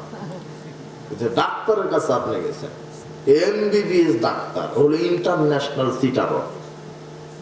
খালি যদি বলবেন যে আমার আব্বা এটা ঘুমাতে পারে না আর একটু মাথা ব্যথা, ও ওইটা শোনার পরে 10টা পরীক্ষা দিবে, পেশাব পরীক্ষা দিবে, রক্ত পরীক্ষা দিবে, কিডনি পরীক্ষা দিবে, এই পরীক্ষা 10টা পরীক্ষা দিয়ে বলবে যে 20,000 টাকা। শুধু পরীক্ষাতেই কয় হাজার, চিকিৎসা শুরুই হয়নি।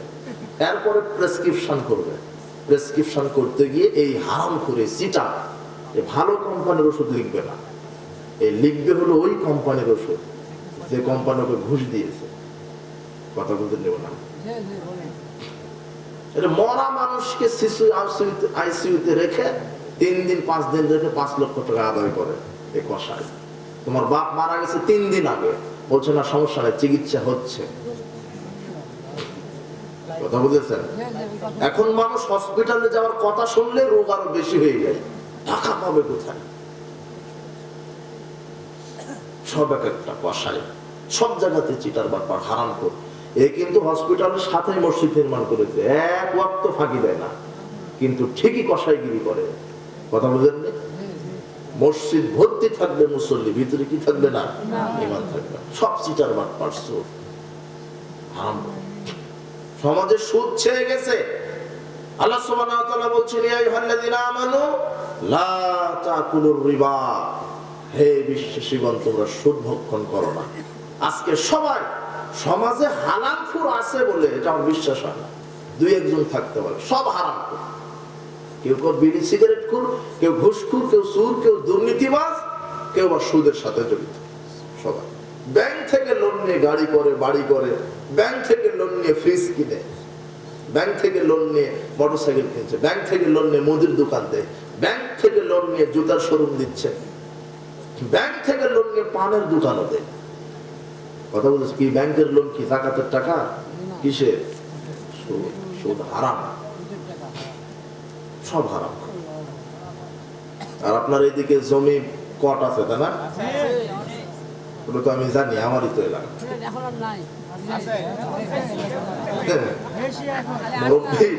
মুরব্বীর আমলে ছিল খাই খালাসে, ওটা জায়েজ ছিল, খেয়ে এসো।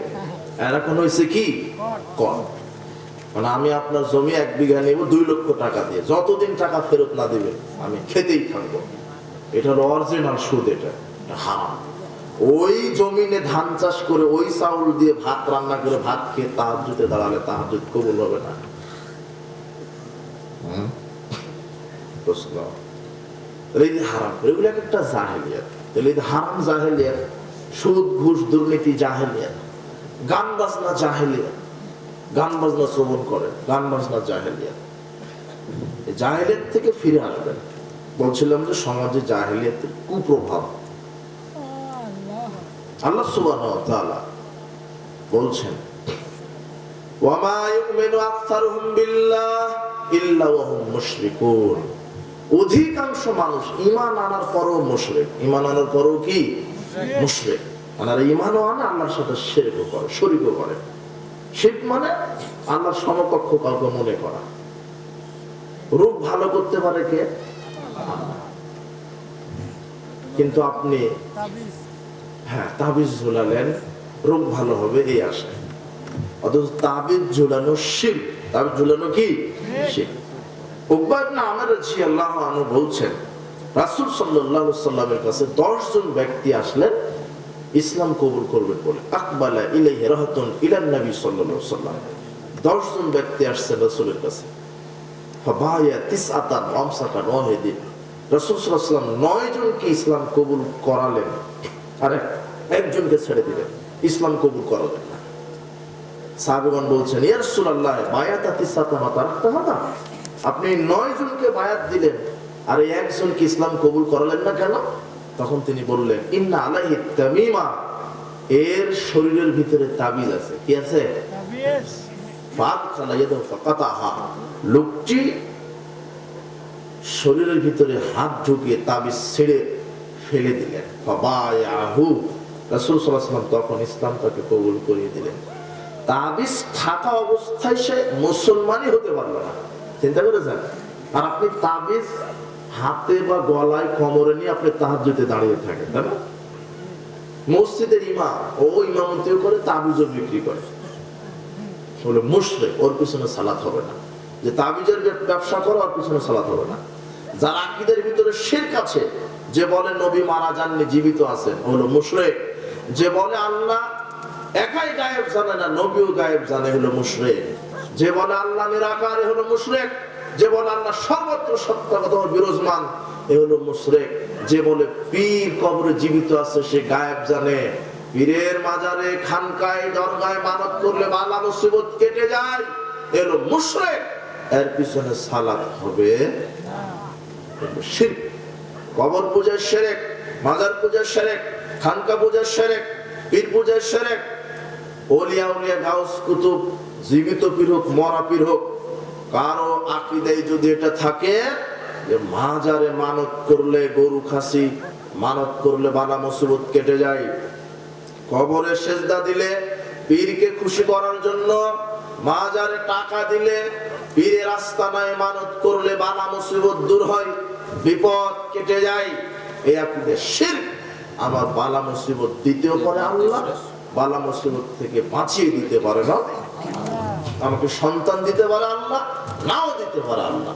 শুধু ছেলেও দিতে পারে, শুধু মেয়েও দিতে পারে, ছেলে মেয়ে উভয় দিতে পারে, আবার কাউকে কিছুই নাও দিতে পারে। সব ক্ষমতা কার? আল্লাহ। তাবিজ ঝুলানো শিরক। তাবিজ যদি গলায় হাতে কোমরে থাকে, আজকে খুলে ফেলবেন। খুলে ফেলার সাথে সাথে যদি মারা যান, জান্নাত হবে ইনশাআল্লাহ। আর যদি তাবিজ নিয়ে মারা যান, জান্নাতে যাওয়ার কোনো সুযোগ নেই। রাসূল সাল্লাল্লাহু আলাইহি ওয়াসাল্লাম বলছেন, মারানাকা তামিমা ফাকাদ আশরাকা, যে ব্যক্তি তাবিজ ঝুলালো সে আল্লাহর সাথে শিরক করলো। তাবিজ ঝুলানো কি? শিরক। এগুলো হলো বড় বড় শিরক। কবর পূজা, খানকা পূজা, পীর পূজা, এগুলি শিরক, বড় বড় শিরক। ঈমান নষ্ট হবে, ইসলাম থেকে বের হয়ে যাবেন। ছোট ছোট শিরক আছে যেগুলো আমল নষ্ট হয়। আপনার আকীদা যে যমজ কলা খেলে যমজ কি হয়? আচ্ছা, আপনি খাচ্ছেন, আপনার স্ত্রীর সামনে আপনার স্ত্রী বলছে, আব্দুল্লাহর বাপ তুমি খাচ্ছ কেন? দাদাকে দাও। দাদাকে খেতে বললো কেন বলেন? ও দাদার আর কি নাই সম্ভাবনা, কি পাওয়ার দুইটা কলা। কথা বলেন, হাসছে না? এই আকীদা, এটাও তো একটা আকীদা। আল্লাহ আল্লাহ, শিরকি আকীদা। দুটা দিবে, পাঁচটা দিবে, কে দিতে পারেন? আকীদা আপনার ভিতরে যমজ কলা খেলে দুটো বাচ্চা টিকটিকি ঠিকঠিক করে, কথা ঠিক। এই যত বুড়ি আছে, নানি দাদি, এরা হলো শিরকের একটা ফ্যাক্টরি। আর যত মুরব্বী আছে, দাড়ি পাকা লোক, আর হলো একটা বেদাতের ডিলার। এরা এদের ভিতরে বলবে, তোরাই হাদিস জানিস? বাপ দাদা থেকে আমরা করে আসছি। কথা বললেন না? বাপ দাদার দোহাই দেয়, অথচ এই তায়াম্মুম শিখেনি। বাপ দাদার দোহাই দিয়ে তো ধর্ম না, ধর্ম চলবে কোরআন হাদিস দিয়ে, রাসূল সাল্লাল্লাহু আলাইহি ওয়াসাল্লামের সুন্নাহ দিয়ে, তরিকা দিয়ে। কথা বুঝেছেন তো? কত যে সমাজের শিরক, কুসংস্কার চালু আছে। স্বামী স্ত্রী অপবিত্র অবস্থায় কিছু করতে পারে না, এটা বললেই শিরক হবে। স্বামী স্ত্রী অপবিত্র অবস্থায় সালাত আদায় করতে পারে না, সিয়াম রাখতে পারে না, কোরআন তেলাওয়াত করতে পারে না, এতটুকু বাস। ও ভাত রান্না করবে, ঘর ঝাড়ু দিবে, চাকরি করবে, ব্যবসা করবে, কৃষি কাজ করবে, সব করতে পারে। পারে না বললে সব আমল নষ্ট হয়ে যাবে। কথা বুঝেছেন? রাত্রে ঘরের আবর্জনা ঝাড়ু দেওয়া যায় না, গাছ থেকে পাতা পাড়া যায় না, ফল পাড়া যায় না। সকালে আপনার ব্যবসায়িক দোকানদার রাখি দেয়, বাকি বিক্রি দেওয়া যাবে না। বাকি কি দেওয়া যাবে না? বিক্রি করা যাবে না। হ্যাঁ, কি হয়নি? এই তো রাজশাহীর ভাষা, নওগাঁর ভাষা, সাইদ হয়নি দাদা, এটা আমরাও বলি গ্রামের ভাষা। ও রাখি দেখি প্রথম যাকে বাকি দিব ও সারাদিন কিসে যাবে? বাকিতেই। এটা হারাম করে, এত বড় নাফরমান। চিন্তা করে, এ যদি ঘটনাক্রমে ওর কাছে কোন একটা কারণ, ওর বন্ধু, অন্তরঙ্গ বন্ধু যে সকালবেলা না, অন্তরঙ্গ বন্ধু, হ্যাঁ, তাকেও দিবে না। কিন্তু ঘটনাক্রমে তার শ্বশুর গেছে দোকানে, শ্বশুর গিয়ে বলছে জামাই এটা লাগবে। তেমন তো জানে না যে শ্বশুর টাকা নিয়ে আসে, কিন্তু দেওয়ার পরে আফসোস, ইস, শ্বশুরকে তো না বলতে পারলাম না। বলা যাবে নাকি? ও শুধু ইস করতেছে। কিন্তু ঘটনাক্রমে ওই দিন প্রতিদিন ওর বিক্রি হয় 1 লাখ 1.5 লাখ টাকা, কিন্তু শ্বশুর যেদিন বাকি নিছে সেদিন ওর বিক্রি হয়েছে 5 লাখ টাকা। কথা বুঝেছেন? এত নাফরমান। তারপরও বেলা শেষে বলছে, ইস, জিবাতে একটা কামড় দিয়ে বলছে, শ্বশুর যদি আজকে প্রথমে বাকি না নিত আজকে 10 লক্ষ টাকা হতো। কথা বুঝলেন? এই নাফরমানি, হারাম ভিতরে কি শিরকি আকীদার ভিতরে আছে। অথচ রিজিক বৃদ্ধি করা, কমিয়ে দেওয়ার মালিক কে? এটা taxi driver, auto driver, van চালক, এর আকীদা ভাড়ার প্রথম টাকাটা যদি পীরের নামে দান করি, মাজারে দান করি, গাড়ি অ্যাক্সিডেন্ট হবে না। অধিকাংশ ড্রাইভার দেখবেন ভাড়ার প্রথম টাকাটা নিয়ে কপালে একটা মারে, জমা দেয়, আবার হ্যান্ডেলে ঠেকে, তাই না? ও তো হিন্দু, ও তো হিন্দুর আকীদা। আজান দিছে সন্ধ্যাবাতি জ্বালাতে হবে, তাই না? আগে বলতো, আর এখন তো বাল্ব আসছে মনে হয়, বাল্ব। আর আগে আজান দিলে এই বেটি সন্ধ্যাবাতি জ্বালা, ওদের হিন্দু সন্ধ্যাবাতি, আগুন পূজা, ওটা আগুন পূজা হলো। সাবধান, এগুলো হচ্ছে কত শিরক, এই ভ্রান্ত শিরকে আকীদার ভিতরে ঢুকেছে। এই শিরক থেকে বেঁচে থাকবে। আর মানুষকে দেখানো, লোক দেখানো আমল, এগুলো ছোট সেরে। আর কি আছে? অশুভ ফল, কুলক্ষণ, অশুভ ফল, কুলক্ষণ। প্রত্যেকটা কাজে মানুষ কুলক্ষণ গ্রহণ করে। সারাদিন কাজ করার পরে যদি কাজে সফলতা না হয়, ও বলবো যে সকালে কোন নারীর মুখ দেখে উঠেছিলাম, তাই না? এটা বলে না? এ সালাত আদায় করে, কিন্তু ওর ভিতরে আমরা আগে ঈমান ভঙ্গের কারণ আলোচনা করতাম, বুঝলেন? আর এখন আর ওই আলোচনা বাদ দিয়েছি। কেন? ঈমান থাকলে না ভঙ্গ হবে। কথা বুঝেননি? যে তাবিজ ঝুলা রাখছে, ওর ভিতরে তো ঈমানই নাই, ভাঙবে কখন? আমি যদি বলি আপনার ওযু ভেঙে গেছে, কেমন হলো? ওযুই তো করেনি, ভাঙলো কখন? ওযু ভাঙে কার? যে ওযু করে তার, কিন্তু আপনি ওযুই করেনি, ভাঙার সুযোগ আছে? এখন আমি বলছি যে ওই যে তাবিজ যে ঝুলিয়েছে তার ঈমান ভেঙে গেছে, তো ঈমানই নাই, ভাঙবে কখন? কথা বুঝেননি? এই যে শিরকে আকীদা, ওর ভিতরে ঈমানই নাই, ভাঙবে কখন? ও অরিজিনাল হলো কি? বেঈমান। ঈমান নাই ওর ভিতরে। কি বললাম একটু আগে? শিরকে মনে নেই, তাই না?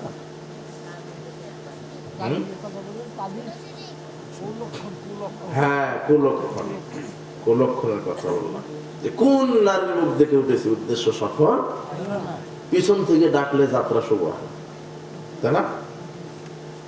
এই যেগুলি একটা কুলক্ষণ, এগুলি থেকে, এই ভ্রান্ত বিশ্বাস থেকে ফিরে আসবে। এগুলো এক একটা জাহেলিয়াত।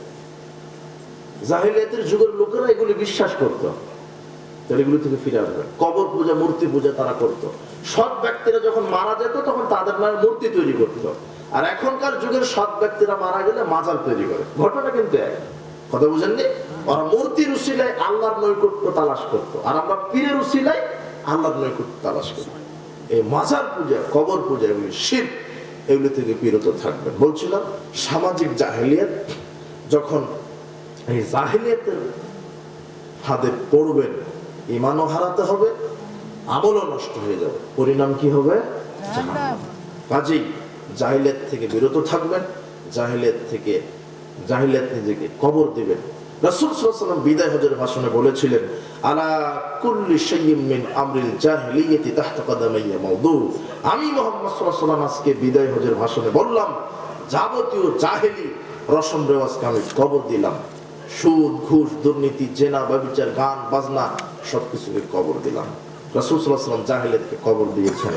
মা বোনদের জন্য কয়েকটা, আজকের আলোচনা তো সবার জন্য হয়েছে, তাই না? হারাম খাবেন না, হারাম খাবেন না। নোমান বিন বাশির রাদিয়াল্লাহু আনহু বলছেন, আল্লাহর নবী, আমি হালাল খাবো, পবিত্র খাবো, কোনোদিন হারাম খাবো না। ভিক্ষা করে খাই, মানুষের বাড়িতে কাজ করে খাই, যেভাবেই খাই, কি খাবো আমি? হালাল খাবো। আর আল্লাহর ফরজ ইবাদত গুলি করবো। তাহলে আল্লাহ আমাকে জান্নাত দিবেন না? দেখেন কি এতিমের মতো জিজ্ঞাসা করছেন নোমান বিন বাশির রাদিয়াল্লাহু আনহু। রাসূল বলছেন, হ্যাঁ, তুমি যদি পবিত্র হালাল খাদ্য খেতে পারো আর আল্লাহর ফরজ ইবাদত গুলি যদি করতে পারো, তাহলে তোমার জন্য আল্লাহ জান্নাত রেডি করে রাখবেন, তোমার জন্যই জান্নাত। এজন্য হালাল খাবেন, পবিত্র বস্তু খাবেন। বলছিলাম উপস্থিত বৈঠকের মুসলিম দিনী ভাই বোন, রাসূল সাল্লাল্লাহু আলাইহি ওয়াসাল্লাম বলছেন, মা বোনদের জন্য দুইটা হাদিসে ইবারত করে আমরা আলোচনা শেষ করব ইনশাআল্লাহ। আব্দুল্লাহ ইবনে আব্বাস রাদিয়াল্লাহু আনহু বলছেন, রাসূল সাল্লাল্লাহু আলাইহি ওয়াসাল্লাম সাহাবীদেরকে বললেন, আলা উখবিরুকুম মিন আহলিল জান্নাহ, এই সাহাবীরা, আমি কি তোমাদেরকে জান্নাতবাসীদের খবর দিব না? কারা জান্নাতি?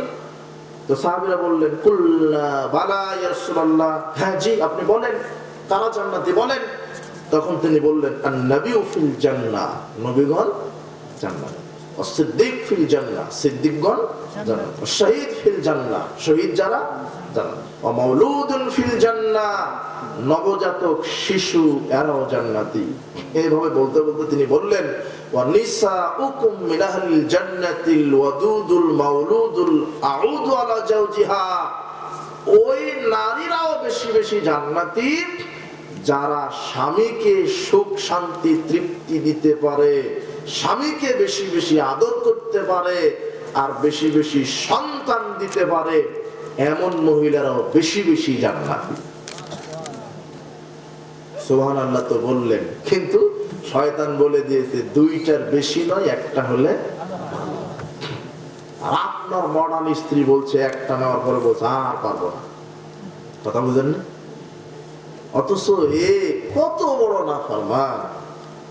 দেখেন, ওর বাড়িতে যে ছাগল আছে, ছাগল, বকরি বলেন অনেকে, ছাগল, বকরি, বকরি, ছাগলের পেটে যখন বাচ্চা, ও তাহাজ্জুদের সালাত আদায় করে দোয়া করে, আল্লাহ 6টা বাচ্চা দিও।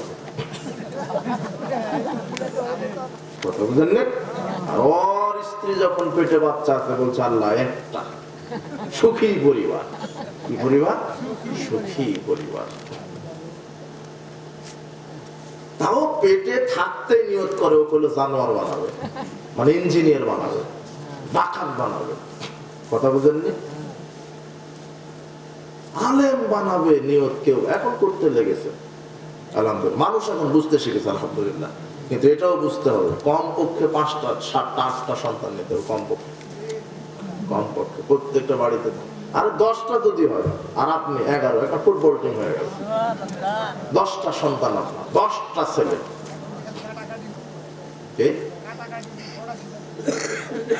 কাটাকাটি ও কেন যাচ্ছেন ডাক্তারের কাছে?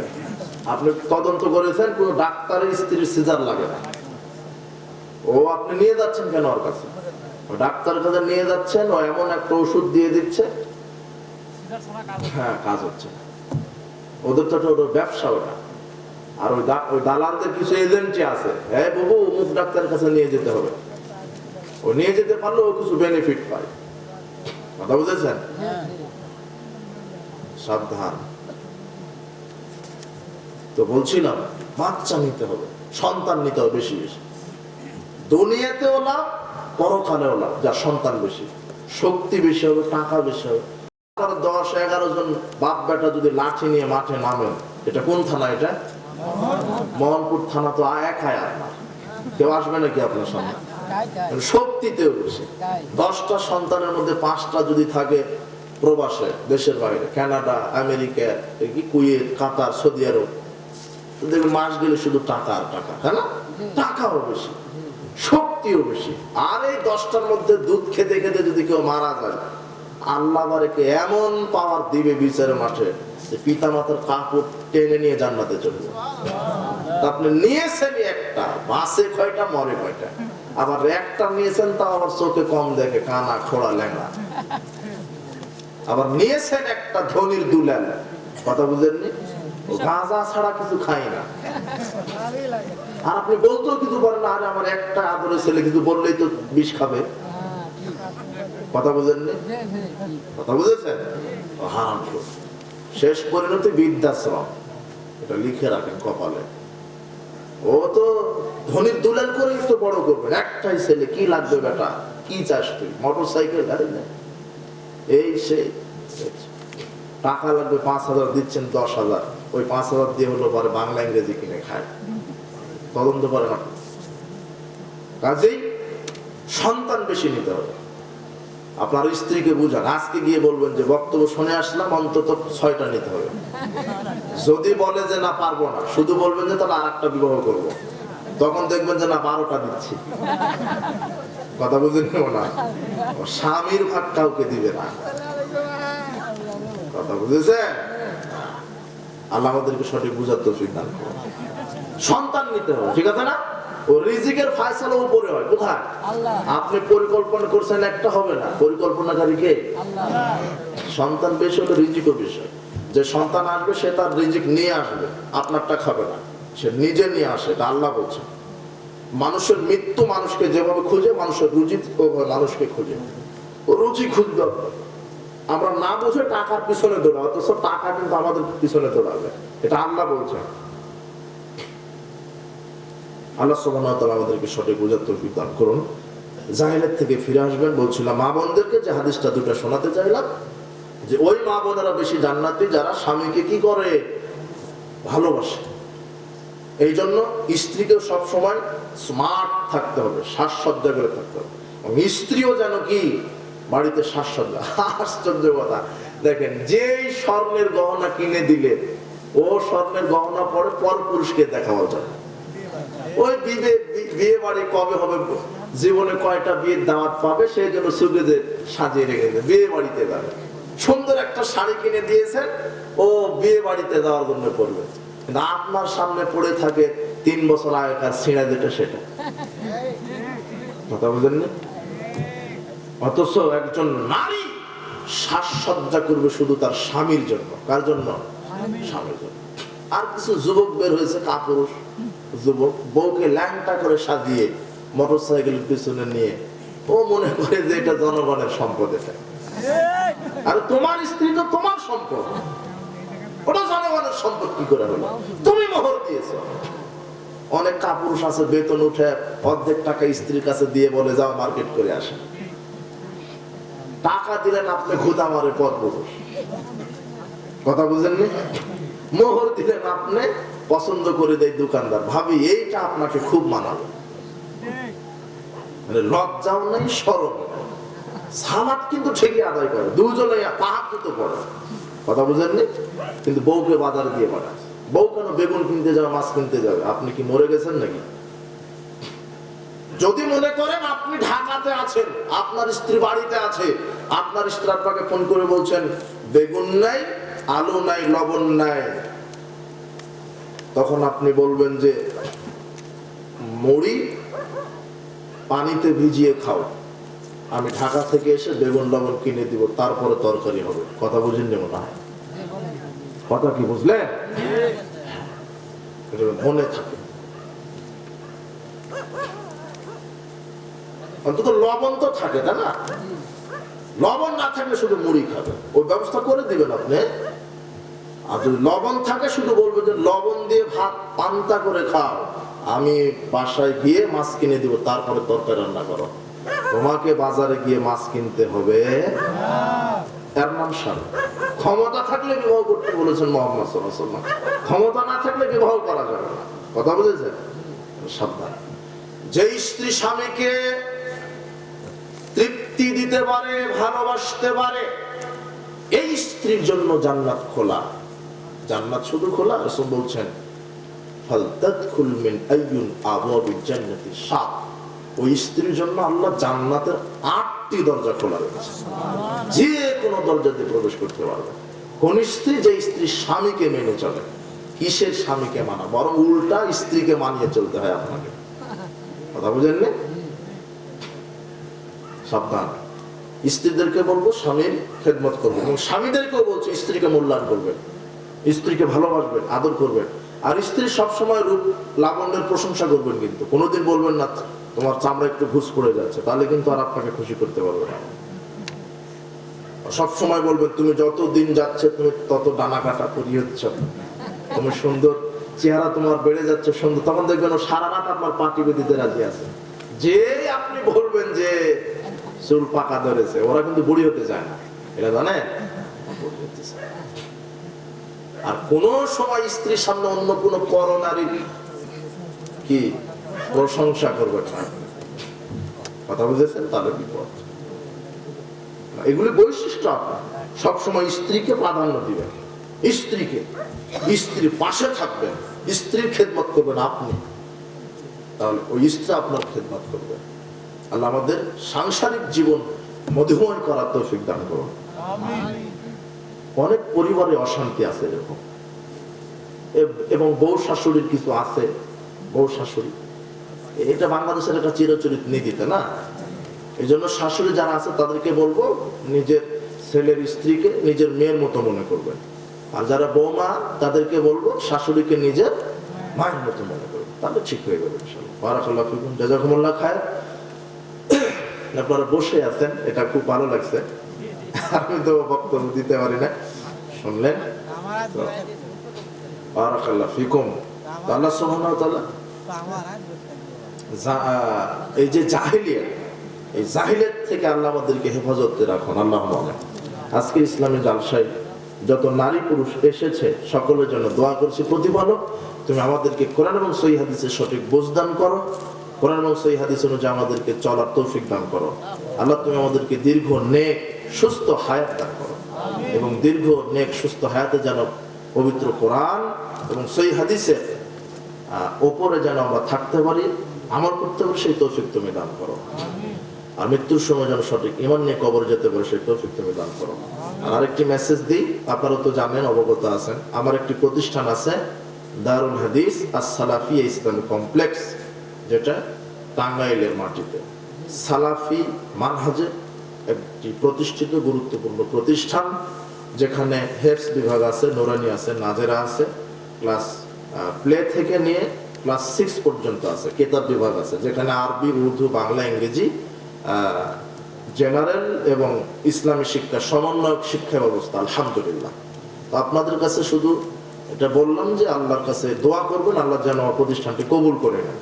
সেখানে 8 জন শিক্ষক আছে এবং বালক শাখা শিক্ষাদান হচ্ছে সুন্দরভাবে, আবাসিক ব্যবস্থা আছে। তো আল্লাহ সুবহানাহু ওয়া তাআলা যেন আমার প্রতিষ্ঠানটি কবুল করে নেন। বারাকাল্লাহু ফিকুম, জাযাকুমুল্লাহ খায়র। সুবহানাকা আল্লাহুম্মা ওয়া বিহামদিক, আশহাদু আল্লা ইলাহা ইল্লা আনতা, আস্তাগফিরুকা ওয়া আতুবু ইলাইক। আমার বউ কোরআন অনুযায়ী পর্দা করে না, আমার নামাজ হবে কি? জমি কট নেওয়া কেমন পাপ বুঝিয়ে বলবেন। জমি কট তো বলা হয়েছে, তাই না? আর আমার বউ কোরআন অনুযায়ী পর্দা করে না, আমার নামাজ হবে কিনা? ও আচ্ছা আচ্ছা, এখানে নামাজ হওয়া না হওয়া এটা শর্ত নয়, নামাজ হবে ইনশাআল্লাহ যদি আপনার আকীদা ঠিক থাকে, আপনি যদি হালাল ইনকাম করেন, পবিত্র রুজি ভক্ষণ করেন। কিন্তু আপনার স্ত্রী পর্দা না করার কারণে আপনার গুনাহ হচ্ছে, আপনি হবেন দায়ুস, আর দায়ুস জান্নাতে যেতে পারবেন। যে কোনো মূল স্ত্রীকে বলতে হবে পর্দা করতেই হবে, 1 দিন 2 দিন 3 দিন না করলে স্ত্রীকে রাখা যাবে, ঠিক আছে না? বারাকাল্লাহু ফিকুম। আসসালামু আলাইকুম ওয়া রাহমাতুল্লাহি ওয়া বারাকাতুহু।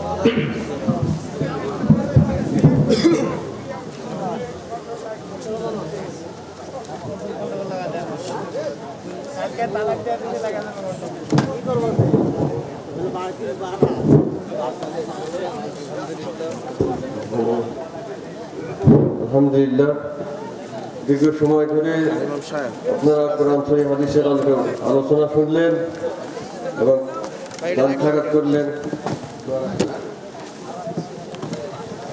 আল্লাহ আপনাদেরকে দান করুন।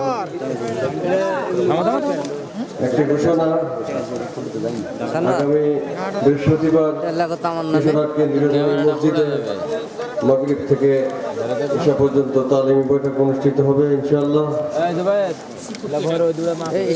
এই বৃহস্পতিবারের তালিমি বৈঠকে আপনাদের সকলের দাওয়াত রইল। সেখানে আলোচনা করবেন।